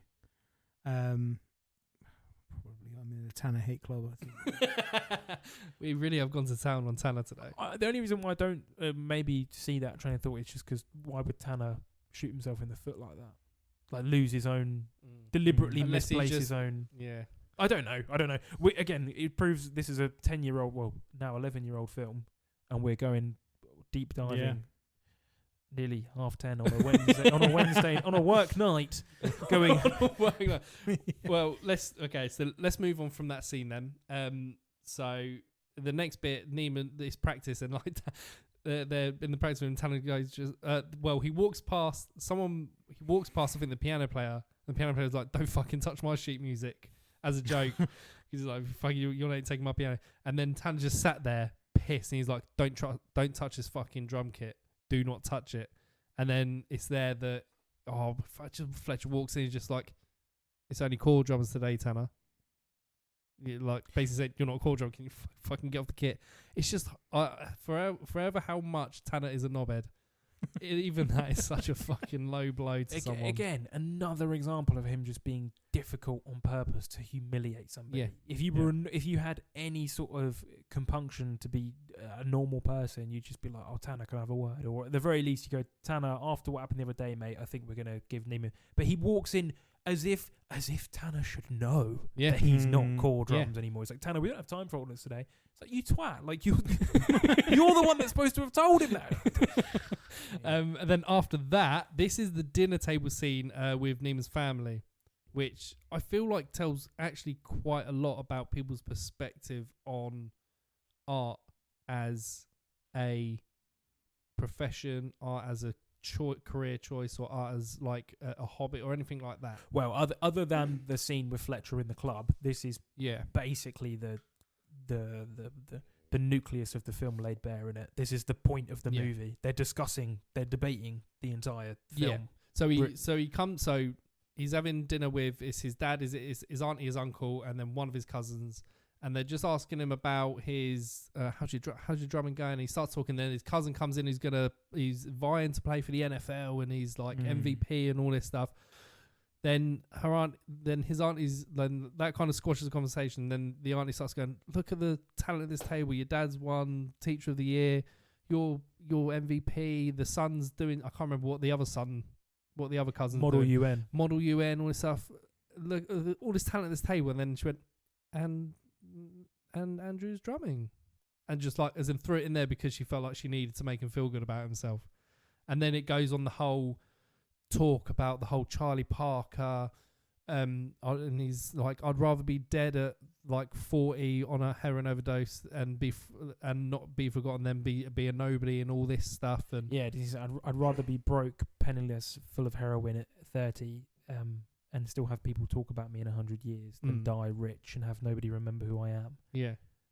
I think one of my it's such a short little bit of line, but it goes back to the fact that you say about dad is the best, nicest character in this, because what he says puts his son in check, which is what you would feel like a dad should do. He's like because they talk, what his cousin's like, "Have you ever played football? Well, you should come play with us." Basically saying like, I'll fucking batter you on the field.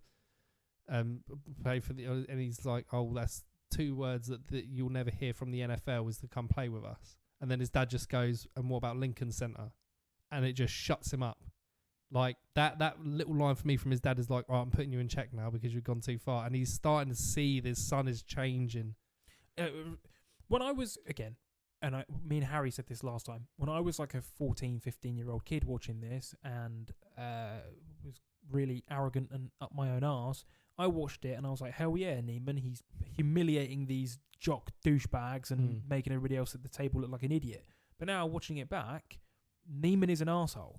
And yes, his aunt is a little bit condescending when she says, "And you with your drums," but the scene is really well constructed because the brothers, it's not intentional. The brother of the cousin, or the cousin, comes in and interrupts Neiman, and it's a complete accident. Yeah, he doesn't know what the conversation is. Neiman takes that as like, "Oh, I've been scorned. My stuff is being put down again. I'm being belittled," and he immediately gets on the defensive. The uncle in the situation, who is your more, I'd say, in the brief scene that we have with him, but he's like depicted as the more conventional gung-ho Westerner, Midwestern dad, like typical blue collar. He's the one who you'd expect to be sort of like, "Oh, little Andy with his drums or whatever." He doesn't. He actually gives Andy the time of day. He follows it up. He asks him and says, "How are you doing?" And Andy explains it and he says, "That's great. I'm sure it's a really difficult field and you're carving out a name for yourself." That's really, his uncle gives him the time of day.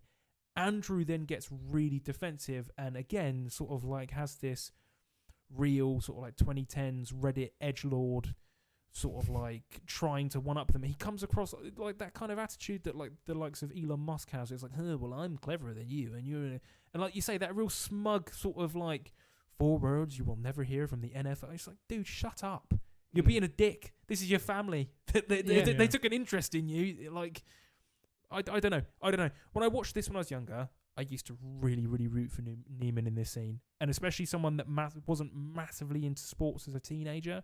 and was more into like creative stuff, I was like, hell yeah.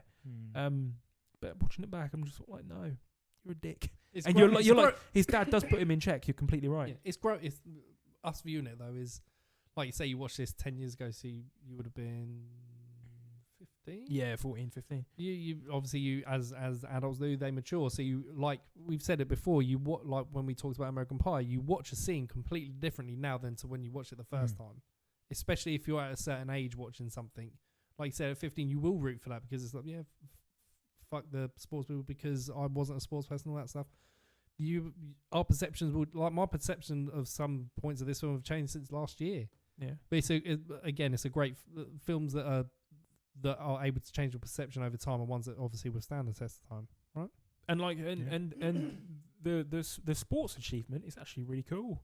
And like his cousins seem like decent guys. And again, I could understand it if they were both these massive sort of like roid head typical jocks. Yeah. But his cousin, the one that's at the dinner table initially, he's like doing a model UN. He's into his academic stuff. Yeah. It's like he's not some like bodybuilding, macho, body proud dickhead. He's like, Andy is just really. I'm saying Andy as if I know him. Andrew. And he's not even real. Your nickname levels. Andrew is just really confrontational in that scene. But people might listen to us and say that I've read it completely wrong. Charlie, you haven't spoken much about this scene. What's your take on it? Do you disagree or agree with me, or do you have a different thought? Or No, pretty much agree with you. He was. Thank God the dad put him in check because I think that he would have gone on. Yeah, it could have got worse. It could have got much worse, and caused him kind of more of a rift that there was already. I think that this is the scene where his dad, as has said before, it clicks that he's starting to kind of distance himself or try to distance himself from his family. Especially because he like ignores the phone call from his dad at one point as well, doesn't he? Yeah. So after that, the next scene is practice just finished. Fletcher calls Neiman over about a new song, Caravan, which is probably the most important song of the film. And then he's like, oh, I've found another drummer to, kind of test him out, see what was that. And he calls in Connolly. And Connolly, he fucking bounds in, doesn't have a clue what he's about to get him for. I'm just thinking, well, as soon as he walks in, I'm like, just fucking leave. Get out of the room because you don't know what's going to happen. And it's the fact he says, so then he's like, oh, we'll just try it now. He's like, oh, he's had it since the morning. Then Neiman plays like a couple of beats and he's like, okay, Connolly plays probably even less. He's like, right, Connolly, you've got the part, congratulations. And then in fact, obviously Neiman just goes off on myself. This is the one bit that does make me laugh out loud. Oh. When Connolly's playing and you can tell he's not going as well. And Andrew just stands there and goes, "Oh my, really? Yeah. That shit?" And he's just like, you said it right in front of him. But he's still smiling. Yeah. He's like, and then after Fletcher leaves the room, he's like, "Oh, don't worry about him." He like comforts. He's like, and then he says, he's all bark and no bite. I'm like, you're fucked, mate.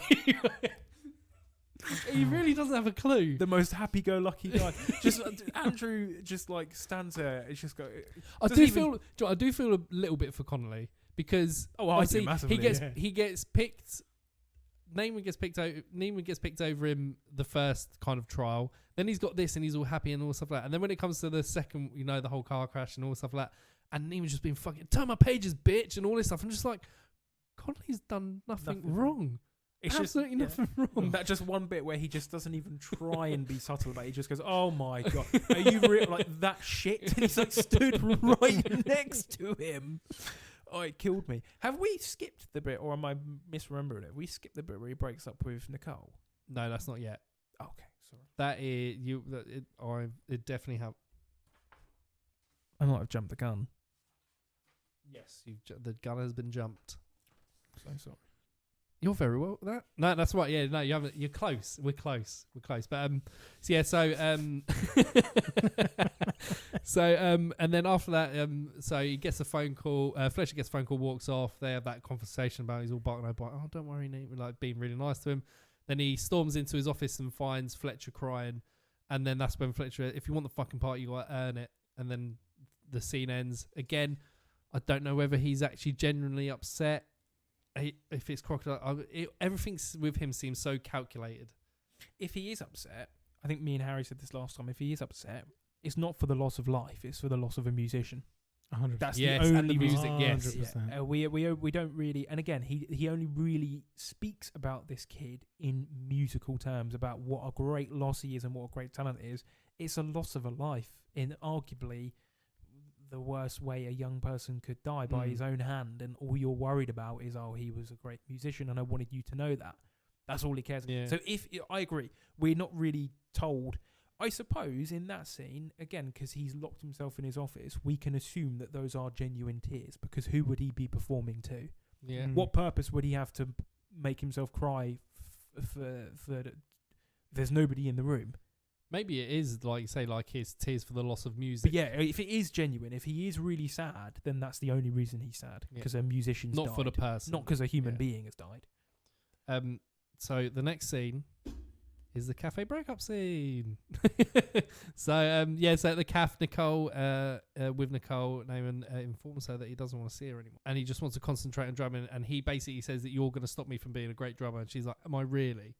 And then she asked, I think she asked him twice, like, "Am I really going to stop you from being what you want to be?" And then he kind of just like sits there, just like, "Yeah." And then she's like, "Okay, well, I'm not fucking putting up with this," and just walks off. Yeah, this is where his obsession is now in full flow now. This scene is where it's like, right, he cares about nothing, doesn't care about his family, doesn't even want to have a relationship with Nicole. He's pretty much done, right? So yeah, so I feel like this is also, because I think this is where he starts wearing darker clothes. Like you say, he starts wearing darker clothes, the same as Fletcher. It's all being taken over from him. And yeah, this is pretty much, and then after that he does even more drum practicing to get this double time swing down. So he's just like fucking, is this where he punches the shit out of his drum? Oh yeah. He just punches a fucking hole in his drum. He's got blood in his hand, all that stuff. I made this joke to you outside, but it does kind of remind me that bit where he punches the drum reminds me of Step Brothers. When he goes in, he's like, "Fuck you, Dale! Fuck you!" He like punches the cymbal. There's someone probably has made like a YTP or a YouTube. Oh, that's the same thing in it. YouTube poop on the internet, like a mashup of Step Brothers and the John C. Reilly drum scene, but with Fletcher or whatever. Just Step Brothers meets Whiplash. But I just was thinking about when he punched the drum. Your drum set's playing Moby Dick for real. I'm gonna put my nutsack on your fucking drum set. But my drum set's a guy, so that makes you gay, you fucker. My drum set. Sorry, that's fine. So that's that breakup scene. Then after that, this is where they come to practice, and Fletcher does the whole talks about the loss of music, the loss of life, but doesn't, like you say, he doesn't really talk about the human being. He's talking about the music. And then they start playing Caravan, and then Connolly starts, and he's like, "Connolly, stop! I don't think it's not your time." Puts Neiman back on it, and Neiman's like, "It's not your time either," kind of that vibe. And then he puts Tanner back on, and he's like, "Motherfucker!" And then he basically makes everybody leave except the drummers, and then they go from 9 o'clock at night to 2 in, just doing double time swing. At one point, Tanner looks like a fucking zombie. He's not even looking at the drums. He's just looking straight ahead and just hitting anything. Like they're physically drained, and he's just like, again, berating them. This is literally a method of torture. And what's really does make you think, right? As an instructor or whatever, conductor for the whole conservatory, he spends an insane amount of time on just the drums. You've got like an entire ensemble there, and if I was another musician that's paying this money to go to this uni, I'd be pissed off. But like, where's my time and attention? Well, I don't know if I would, because he'd be directing his abuse at me. But I'd just be like, why is he getting? Is it because he, like the whole, like we said, the whole point of the whole thing for Fletcher within this film is him talking about having a Charlie Parker moment, right? That's what it is. He wants his own. He wants to find his own Charlie Parker. So he sees this drummer or this drum scene as, I'm focusing on this because this is my chance of getting a Charlie Parker moment. Well, I'm sure, again, I'm showing myself up for having absolutely no knowledge of jazz or whatever, but I'm sure there are as equally important saxophone players as there are drummers and whatnot. So he could have had his Charlie Parker from any one of those other people sat in the conservatory. He's just like paying a bizarre amount of attention on just... Unless he's tried it before on those people with those instruments, he's just moving on to the next one. Possibly. Yeah. I just personally just sitting there thinking, He's very obsessed. I'd be pissed off, being like, well, I'm not getting my money's worth. What's the point of me even coming? I've just sat around for like nearly 5 hours doing nothing. Well, you've been focusing on these other kids. But no, I didn't really notice when it got to the point where he's like, "Oh, Neiman, you've earned the part." I didn't even really notice a difference in drumming from when he started. Yeah. Like That's the thing. Again, I'm sure if there are people out there that are experts on this, that'll be able to tell the difference. But me personally, as a novice, I agree, Dan. I was just like, if anything, he sounds worse because you've put him through the ringer for fucking 7 hours, and then he's like, and now we can start. Yeah. So he's made them go through all of that to then be like, Christ. everyone else come back in, and we're going to start now. Yeah. And they just follow in. They're like ready to go back in, and then the other musicians just fucking waddle back in. It's just the fact that he goes, fucking clean the blood off my drum kit. It's his drum kit as well. Everything is his. It's my song. Oh, like I love the line that he says in the next bit where he's like, he's like, that's my part. He's like, it's my fucking part, and I'm lending it to you, and all that shit. I'm just like, fuck, this guy is like fucking. He is all. The more you talk about it, the more you realize just how awful of a human being he really is. So the next scene then is Neiman on the way to his onto the next competition. His bus breaks down. He's then rushing. This whole scene, the music in this whole scene just lines up perfectly with how much he's panicking, because then the drums get faster. He then ends up he's pretty much late. He gets a rental car, leaves his drumsticks at the rental place. Fucking stupid move. Sorry, I've made myself look like an idiot now, because earlier on during our preamble, nearly 2 hours ago, I said that there was actually no music to this scene. I was wrong. You've just reminded me that there is. But it's still, the editing is still so great in this. A fun fact, well, not fun for him. In real life, Miles Teller was in a horrific car accident at 80 miles per hour. The car flipped nearly 10 times. Jesus nearly Christ. killed him. And that's why he's got loads of scars all I've over seen his on face. these ones here. He's got he's got like 2 lacerations shit. on his neck. He's got loads of scars on the side of his face, like 3 going down his right cheek or whatever. When you next Google Miles Teller, have a look. He was in a really similar car accident to this. I bet I was quite taxing to do that scene then. Oh yeah. Yeah. Also, this might have changed when people listen to it, because this sort of stuff changes all the time. But his current Wikipedia photo, they've done him dirty. It's not a great photo of him. I do. Charlie's looking it up. He's going to verify it. I mean, considering this guy was the poster boy for a Top Gun movie, they could have picked any other photo other than. It's not great, Charlie. But whilst Charlie's finding it, I'll just quickly say the rest of the scene. Yeah, sorry, I cut you off. That's fine. So he drives to the competition. He's a little bit late. And then Fletcher's like, "Where the fuck? Like, you haven't even got your fucking drumsticks." Right, show me now. Fucking hell. Jesus Christ. He looks a bit like He just looks someone. like he's a Phillies game or like a college. He goes to football the game. UFC quite Right. a lot. I've seen people say, "Oh, Miles Teller was next to me at the UFC or whatever." But So then, so he gets there. Fletcher's like, "Well, you've lost the part. You haven't even got your fucking sticks." And he's like, "I'm going to be back in 10 minutes." He's like, "They're just in the car." It makes me laugh. He's like, "Oh, I'm just getting the sticks in the car in the car park." And he's gone for like another 15 minutes. Yeah. He's like, "Oh, I got locked in my car." But then he's running. And this is where he's fucking have a go at Connolly, saying, you fucking turn my pages, bitch, and all that. And then Fletcher's like, "If you're not back in 10 minutes, basically you're finished." So then he drives back, picks up his drumsticks, and then he's on the phone saying, "I'm going to be there. I'm going to fucking be there." He's going like 80 miles an hour. And that's when he has the car crash, which still gets me every single time that car crash happens. It just gets me. I'm expecting to happen, but it's like the timing always changes. And then afterwards, and the saying he has the car crash, and then this was the bit where the music is done so well. So before that, it's all drums. It's just literally drums. It gets faster. It gets quieter when he's in the street, and then it gets louder again as he's driving.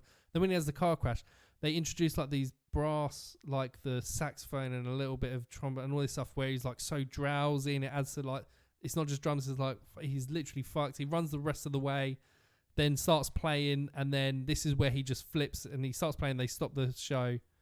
And he's like, "You're done, Neiman." And then Neiman just jumps out of the kit and just fucking, and then attacks Fletcher, and he's getting pulled off of the stage. Fletcher's got blood on him, and it's just that's the culmination of a climax scene. It's exhausting watching that scene. Yeah. I mean, I think it's the music that helps do that scene though. Yeah. because there's so much building and like the pacing of the music, even just like the cuts, even like the editing, the cutting of him grabbing the sticks, and then he's back in the car, and then like we say, he's on the phone, and then the car crash happens, and then it stops, and then he's drowsing, he's running, and you've gone from all this precise camera movement to just the camera being everywhere chasing him whilst he's fucked, and the whole scene is just set up brilliantly for the tipping point of a human being just being pushed over the edge. I would say that the car accident in this scene is up there for me with No Country for Old Men, and now The Substance joins these ranks of unexpected car accidents in movies catching me off guard, because if first time you're watching it, you do not see it coming. It catches you completely. It's like a jump scare. It's scarier than quite a lot of jump scares. And the only other time I've experienced that genuinely was watching No Country for Old Men for the first time with my dad, because it just comes out of a complete left field. And then in The Substance last year, where she looks up at the billboard for like a second and then gets T-boned. Same thing here. It's just like it catches you, and then he gets back up and then just like he runs, doesn't he? Yeah, he runs the whole time. Yeah, the whole way. After getting into like a high-speed collision and getting your car flipped. Yeah. I mean, like I said, it still gets me. I was watching it when I was watching it at work. I knew it was coming, but the timing of it, I was like, it still catches you off guard. It is very well done. The whole scene, the whole setup is very well done. After that scene, so he goes mental. This is where we find out that Sean Casey didn't die in a car crash. He actually killed himself. And then they're trying to push Andrew into testifying, and this is where like you said about the dad is like, you really think we're going to let him get away with what he's done to my son? You think I'm going to do that? And it's weird because like you said before, it's like Tanner doesn't it's weird, like he doesn't doesn't respect his dad, but he has that thought of like, well, I didn't think he cared, when he actually does. So then, he agrees. He clears out his room. He's been kicked out of Schaefer. And then it moves on. I don't know. It doesn't state how long afterwards this all happens, but then it just says summer. And I think it must have been like, I don't know, maybe 6 months, a year. Well, the film opens with fall semester. So I'm guessing that the opening of the film takes place around September, October. And then this all takes place within the span of like 3-4 months. So I'm guessing the car accident scene probably happens around now, like February, March, and then summer is going to be like so August, it's like a few months afterwards, like June, July, something like that. I want to just add again, I love that character, Paul Reiser as the dad, up there for one of the most wholesome movie dads in that scene. He's just like, I love you unconditionally. I'm not going to let anything like this happen to you. Like, are you insane if you think you're going to let this guy? Does the last scene break your heart a little bit? Yeah, well, this is what we spent ages talking about last time. We won't go into that much detail this time because Harry's not here. But for someone that, at least from what I know, Paul Reiser has made a career out of playing sleazy scumbags. And I've not really seen any of his stand-up, but like he's just the ultimate sleazeball in Aliens and in Stranger Things and stuff. He's really lovely in this film. Really nice dad. So then, time passes. We're saying it's probably like 3-4 months. Neiman's working at a sandwich shop. He's got a new apartment. He's watching a film with his dad, eating popcorn like the good old days. And then he's walking around with this famous slice of pizza that Ollie really wants. I'm getting pizza on Friday. two days to go. Yeah, well, I get pizza every Friday. Every Friday? Yeah. I get payday pizza. Well, it's payday this Friday. Exactly. So I'm probably going to get payday pizza. Get some Tsar. And then that means two things. Tsar in America, Tsar means pizza, obviously, because like, do you want to go grab some Tsar? But they don't say it like that. But you know what I mean. Whereas over here, it's also loud, isn't it? I hadn't heard of Tsar being loud. Yeah, any man got Tsar? I've never heard that term ever. I've just had Zara's been pizza. Anyway, back. Sorry. I keep derailing with just pizza and weird related sidebars. I'm really sorry. This is long enough as it is. So he's walking through town. He sees that Fletcher's playing, and he walks in to this club to see Fletcher playing this really nice, really calming bit of piano work, which is completely opposite to what you feel like he'd be doing. So he plays this night, and then he sees Tanner and not Tanner. He sees Neiman, and they have a catch up, and he's pretty much trying to justify his actions, isn't he? And then weirdly Neiman's agreeing with him. Well, this is the first real show of transparency from Mm. him, isn't it? It was again, this is where his motivations are laid bare, and he explains his thought process, and it's just unhinged, in my opinion. I mean, this is why it's such a brilliant film. It's so this is a really, really contentious and subjective topic, but there are so many people out there that would agree with him. And fair play, if it works for you and you're comfortable with that, fair enough. But me personally, I would put my health and my mental health above anything else. I certainly wouldn't have anybody abusing me like that over a drum set. Not to belittle drummers or anything. Like, they're any of my hobbies. Like, I wouldn't have anybody talking to me like that. It's a weird one because the way it's worded, the conversation is worded, I don't agree with it, but it weirdly makes sense with where he's seeing it from, but it's not right to do it. 100. He's oddly compelling, isn't he? Yeah, it's the way he talks about, like, when because Neiman pulls him up and he's like, if that Charlie Parker moment didn't happen, then we wouldn't have Charlie Parker. And he's like, well, where's the line? Where's the line where you go too far? I was like, and you discourage the next Charlie Parker. And he's like, the next Charlie Parker won't be discouraged because Charlie Parker wasn't. So why would the next one be discouraged? And it like you say, compelling. Weirdly makes sense, but it's not right. It's still not right. Whoever done that to Charlie Parker, is Charlie Parker, that story actually a thing, or is it made up for the film? I have no idea. I think it's probably true. If it is true, then whoever done that is still like you say, could have decapitated him. There are so many of these when it comes to not just show business but sports as well. But so many of these stories that have just been like passed down or come through whispers, that some variation of it, I have no doubt, is probably true. Whether it happens exactly like that, but people love to make up like sorts of like, oh, it was just like pure coincidence that Harrison Ford just happened to be working as a carpenter when they were doing the auditions for Star Wars. I was like, fuck off, mate. Do you know what I mean? There are so many of these stories that people take for gospel. Yeah. So some variation is probably true, but yeah. We said this last time, and you alluded to it just now. We're talking about how it seems odd that Fletcher is playing something as peaceful as a piano. Yeah. I'd expect he'd be like a multi-talented performer. Like, he'd probably turn his hand to any instrument and be amazing at it. Yeah. But the piano is just something that he happened to be playing that night. Like, if he wanted to pick up a saxophone, he'd probably be like Bleeding Gums Murphy from The Simpsons level of good. Do you know what I mean? But that scene is the only time that he's not wearing black. No, yeah, exactly. But I think he's probably like a multidisciplined musician. The section of this, just quickly, because like I say, we said we did 3 hours last time, we probably wouldn't do, but we're doing quite well. We said like I'm sorry, boys. that's fine. To be fair, it's been quite an equally loaded chat this session.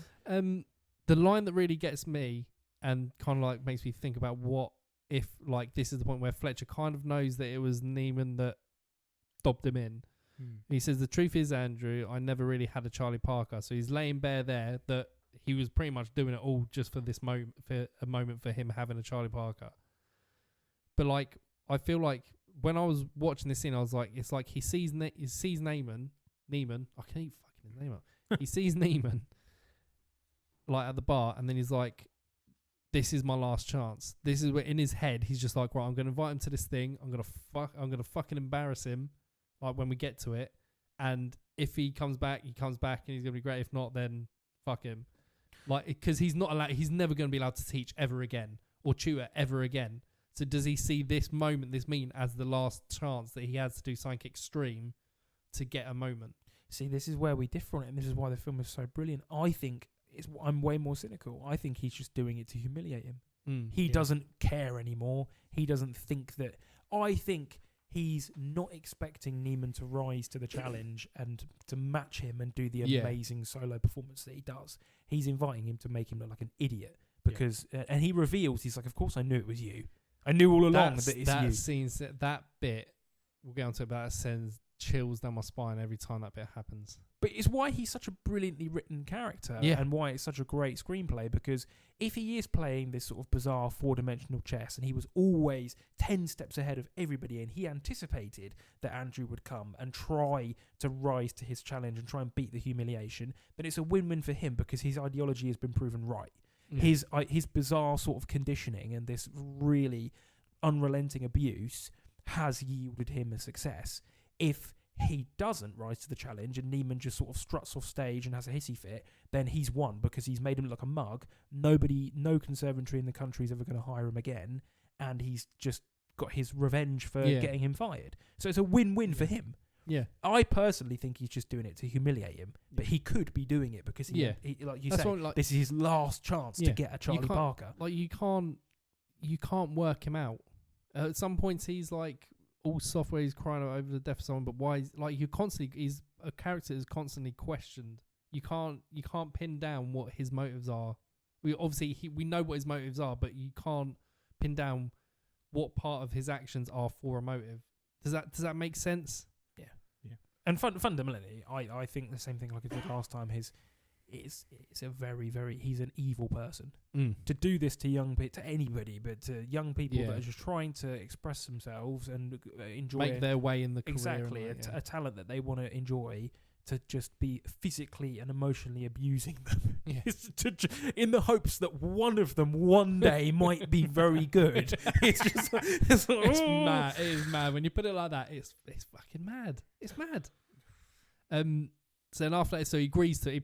He doesn't say he's like think over the weekend, but he agrees to it because the next scene he's getting his drum kit back out, and then he's back wearing white. He's back wearing his fucking battered white t-shirt that I'm assuming we first saw him in. His massive V-neck. Yeah, and it doesn't all the way from like shoulder to shoulder. It's not even cleaned. It's like it's literally just pulled out from when he last wore it and put it back on. And then he calls Nicole, but Nicole's got a new girlfriend. I didn't know whether that was that bit needed. Was it just like showing that he's missed out on something? He went through all of that for nothing, kind of thing, and he's missed out on a possible relationship. I like it because it humbles him. It's like, mate, you're a dick to this girl, and she's with a nice bloke now, and you've been made to look like a mug. So then that scene happens, and then this is every single time. So we're at the jazz festival. And he's like packed all the shit up. He's plastered his blisters from where he's been practicing. He walks in and like he's seeing all the other bandmates, and they walk on stage, and he sits there and he sees the Whiplash music, and he's rubbing his hands. He's a bit nervous, and then you don't even see him walk over. You just hear footsteps, and then he appears in frame from behind. And when he just says, like, does he just say, "You think I'm stupid?" Or something like, "I knew it was you." I know it was you, Fredo. But broke my heart. Yeah, no, I but can't remember. But when he says that line, I was like, you generally go, "Fuck." You know he's fucked straight away. You know that he's there now, and he's not going to be able to get out of that seat because Fletcher was being uncharacteristically nice to him in the last scene. You're kind of it lulls you into that false sense of security of maybe he has turned a page, but no. He is a fucking dick to the end. And it's a win-win for him. It's like the situation is like, not to again make another comparison to a film bro thing, but it's like the Joker in The Dark Knight. He's got his ace in the hole. Like if either of the boats blow each other up, then he's proven Batman wrong because deep down everybody's a killer. Mm-hmm. But even if they don't, he's turned the city's golden boy into a homicidal, child-killing, deformed monster. So either way, Batman's kind of fucked. The same here. If Andrew doesn't rise to the challenge, he gets laughed at by every single person in that room. If he does rise to the challenge, it's the JVC Festival, Carnegie Hall. This is fucking big time. And if Andrew does rise to the challenge, which of course he does, he can then turn around and say to everybody, "Well, I told you I was right.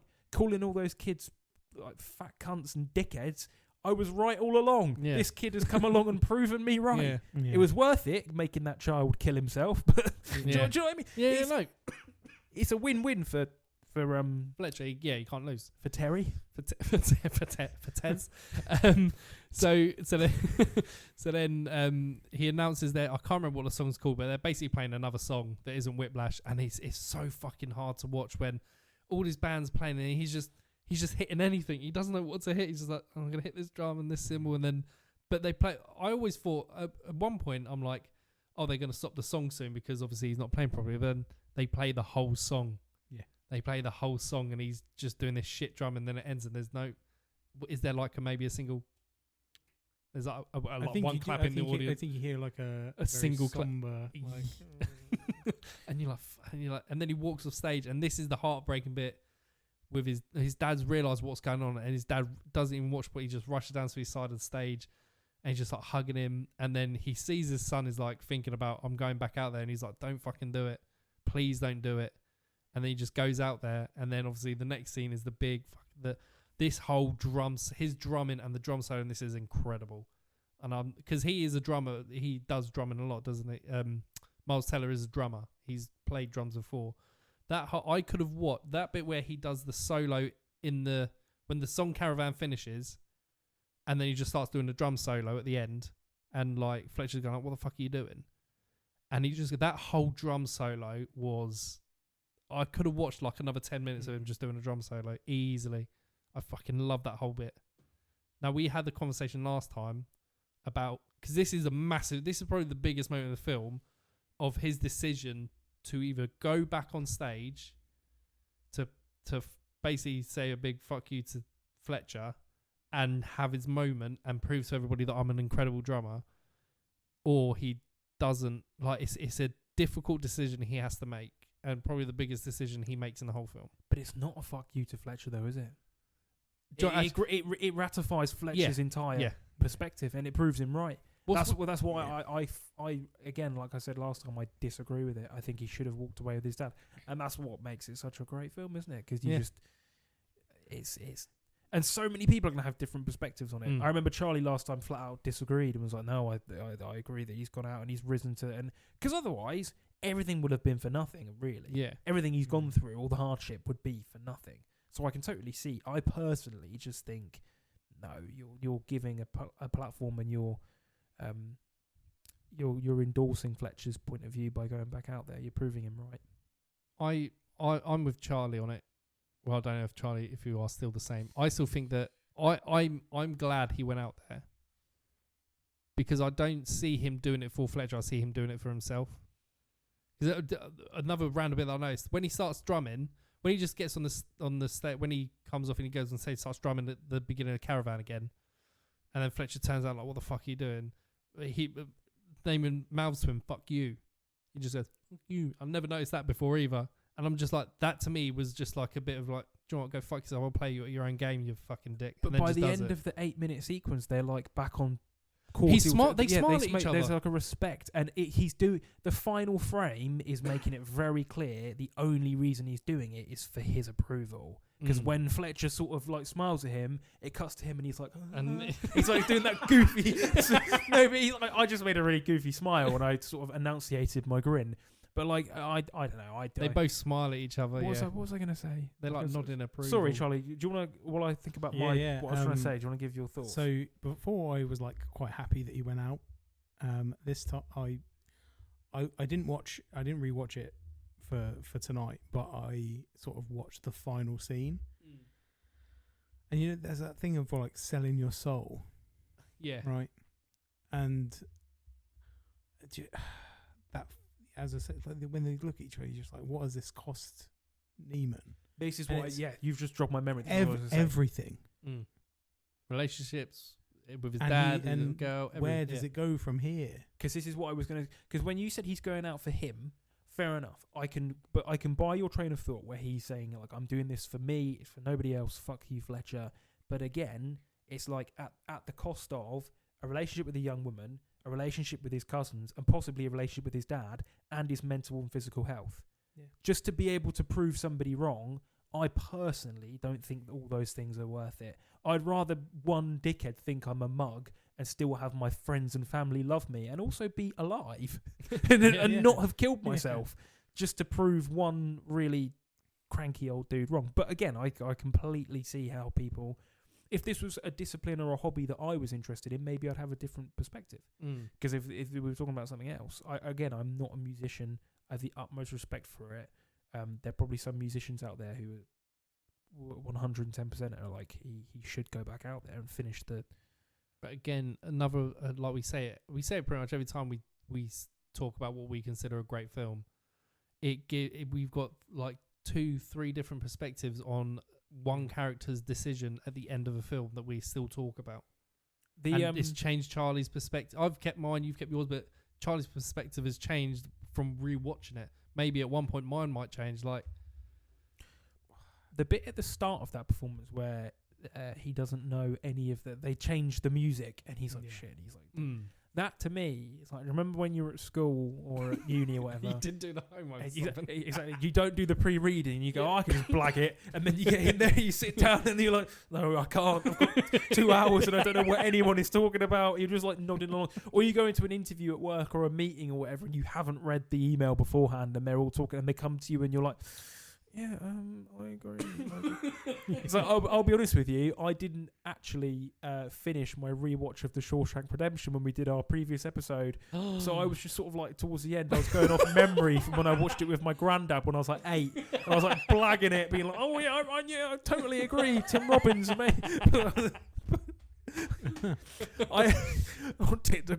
On TikTok earlier, I saw a really funny Family Guy skit about I was about to say Brokeback Mountain, then Shawshank Redemption, and I'll show you guys afterwards because it reminded me. But yeah, go listen to that other episode if you haven't already. It's great. Yeah, it good plug. Good. Yeah, it is. Yeah, good plug. Oh shit! Sorry. And I totally rewatched all of it. You want me to cut the previous bit out? No. I'm an honest man. I'm quite glad that we got to revisit this. Yeah. I say not as in like kind of do the redux because. You want to watch it again? I'm not going to. For the sake of your sanity. You want pizza? It's made you want pizza. I don't know what I want from this. I think I need a break from it is what I need. But you need someone to turn your pages, bitch. Yeah, I do. Fuck it, I've had about 10 of these fuckers as well. I've been turning my own pages. I'm going to say that to Harry the next time he comes. I'm like, you turn my pages. Yeah, I'm glad we got to revisit this. Yeah. Again, it's like I say, it's such a great film, and I do implore any film we talk about, or to be honest, any film in general. I feel like each film should get at least one watch from everyone. Well, maybe not, but you know what? I apologise to people that might have expected more technical musical stuff. Again, I'm not a musician, and I don't think either of you guys are. No, I'm gonna blow your mind now. Oh, we fucking I'm joking. I played the drums in GCSE. Nice. Oh, cool. Yeah. Was in a few bands. Didn't go anywhere, obviously. Oh, what were the names? I don't actually remember. Danny Dyer's Chocolate Homunculus. He's doing it again. Yeah. The Swan and the Pedo. Sorry, Charlie. We took away your moment then. Nothing as cool as that. Yeah, no, you can't remember any of the names. But yeah, nowhere near this. I know what a paradiddle is. Yeah. I'm not going to do it because... Right, left, right, left, right, left, left. Yeah. Yeah, that's...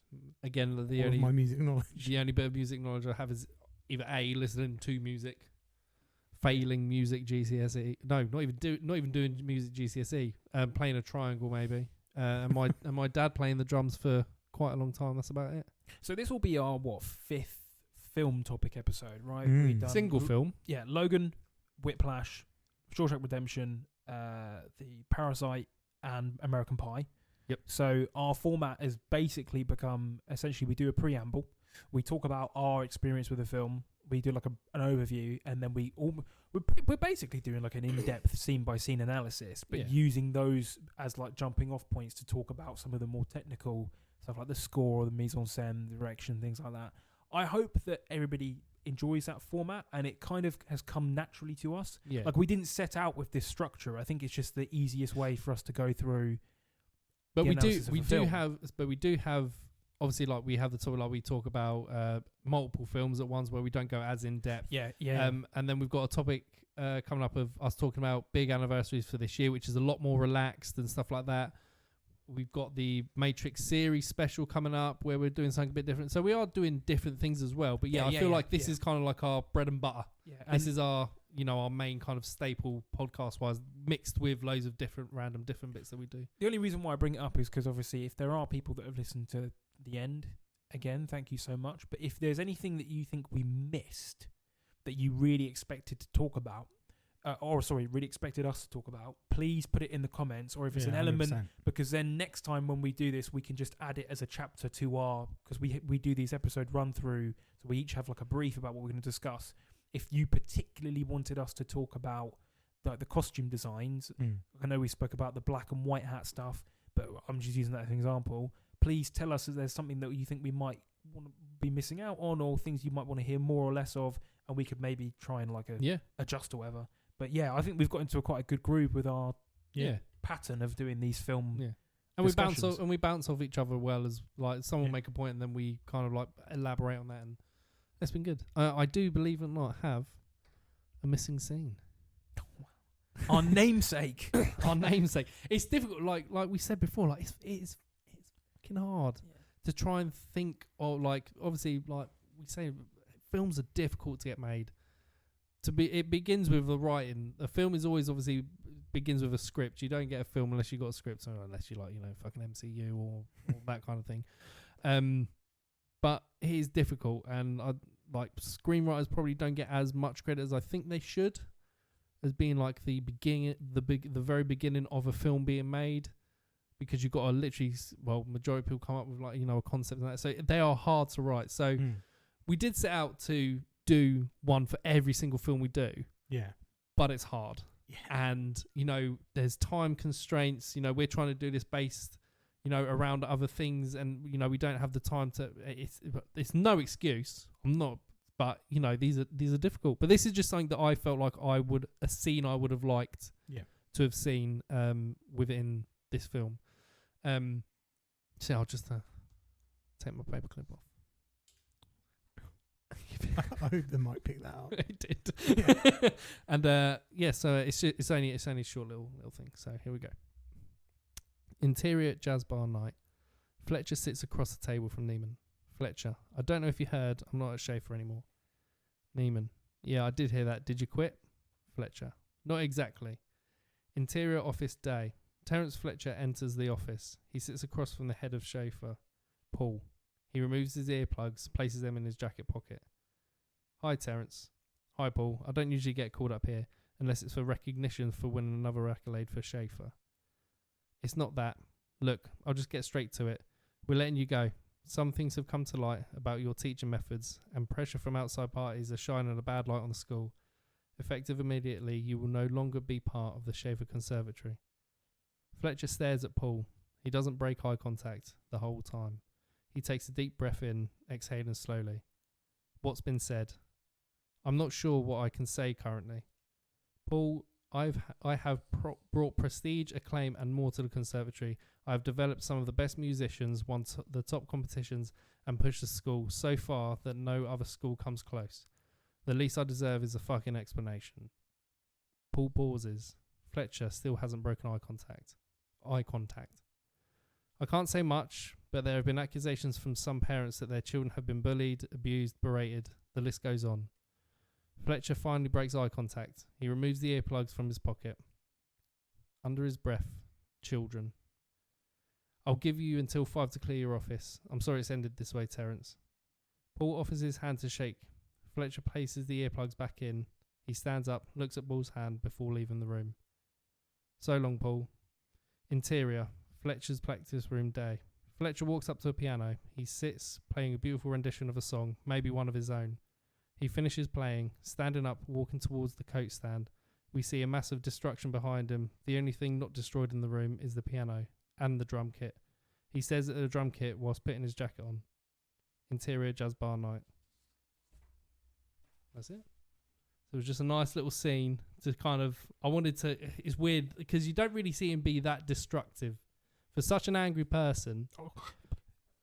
He throws shit. I know he throws... Yeah, but I mean, like, he's doing that as a performance, This is something with him being destructive in his own kind of personal time.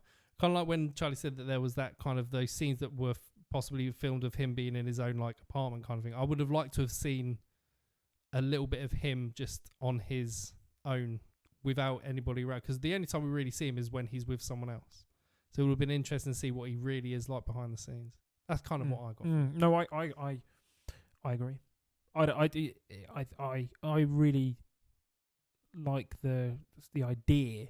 At least I don't know how the execution would be, but the idea of the scenes that Charlie told us, and that's basically the same, just like a window into more time with Fletcher, isn't it? So that's very cool. More time with Fletcher.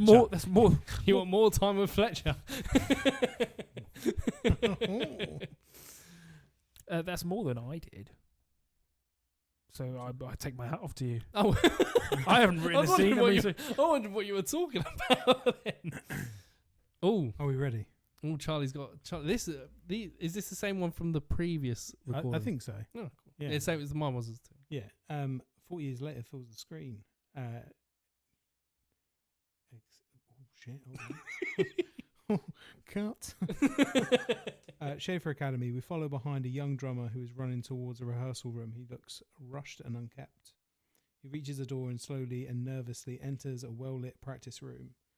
The door creaks open and there stands Andrew Neiman, now a respected instructor. He looks at the student with a mix of intensity and compassion. Andrew gestures for the student to take a seat at the drum kit. As Andrew opens the sheet music, we get a close-up of Andrew's hands. They show scars and calluses from years of drumming. He opens the sheet music to a page, Caravan. We then get a close-up of the young drummer's hands as they are clear of scars, however his hands are shaking, hovering over the snare drum ready to play. The student looks over at Andrew to signal he's ready to play. Andrew smiles. Music fills the room. Fade to black. I remember that now. I remember that. You've jogged my memory. Yeah. I like how Neiman's nice. He's nice. He's still nice. Yeah. He hasn't lost his humanity. Yeah. Yeah. I like that. That's nice. It's different to what the rest of the fucking film is. Yeah. Yeah. Right. I think that's pretty much gone. I'm going to pull one up my arse real quick. That sounds really vulgar. I apologise. But I'm gonna carry on with Charlie's idea. I'm literally just spitballing here. Yep. It's a indeterminate amount of years later, a time jump. Fletcher he's moved a bit like Lydia Tarr. He's moved continents and is teaching in another country or something. Maybe he's in England. He's at a prestigious school here or whatever. I don't know. And it's like 2-3 years later, and maybe he's even got a new identity, and somebody comes in and calls him Howard or something. He's not Fletcher anymore. But he gets a knock on the door. He's like mulling over. He's at the piano or a laptop. Doesn't matter. He's doing something. There's a knock on the door, and it's like a secretary or a PA. She says that new drumming prodigy is here. And he goes like, send him in. And in walks John C. Reilly from Step Brothers. And wearing a Prestige Worldwide t-shirt. And then you just cut to black. That's it. I love that. and then it comes up with a title card of like Fletcher will return or something.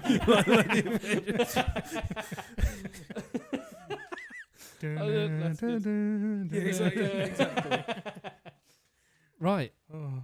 I think that's us done, boys. It is now 4 minutes past 11 on a school night. I know, we're going to plug our socials. We are going to plug our socials. So you can follow us on Instagram at The Missing Scene Pod, on X at Missing Scene Pod, on Letterboxd you are Charlie. C. Westwood, I believe. You are Ollie.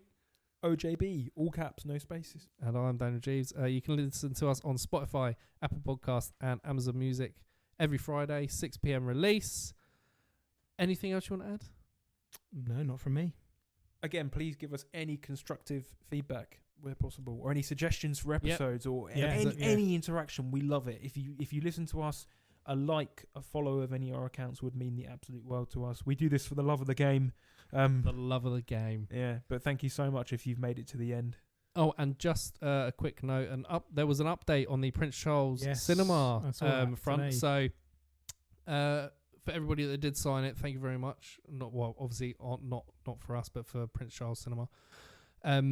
They are now in talks with the landlord directly, because apparently the first time they've had contact with them in 18 months, they've been able to talk to them for 18 months, and it's looking pretty optimistic that they can do a new lease with better terms. So hopefully it all pans out. They seem, from the message they sent, they seem quite positive. So hopefully this is now, like Ollie said a couple of episodes back, this is all just been a bad dream, and we're waking up now and everything is good. I don't want to jinx it preemptively, but and I know we're in a bit of an echo chamber because all of our sort of timelines and For You pages are tailored for film stuff because we're film fans.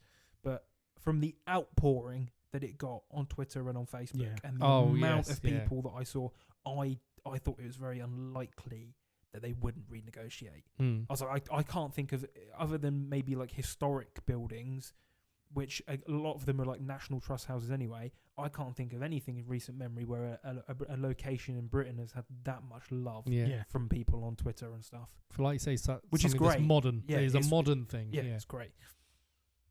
I didn't have anything, but I do have something. Ooh. I just got a notification from Spotify creators to say that Logan has reached 100 plays. Wow. Way. Thank you very much for the 100 plays, people. Thank you so That's much. good. everybody. That's brilliant. much. That's really good. Yeah. Honestly, like you say, we do it for the love of the game. Like, obviously, to hear stuff like that really is, it's uplifting to feel that people are actually listening to it and hopefully enjoying it.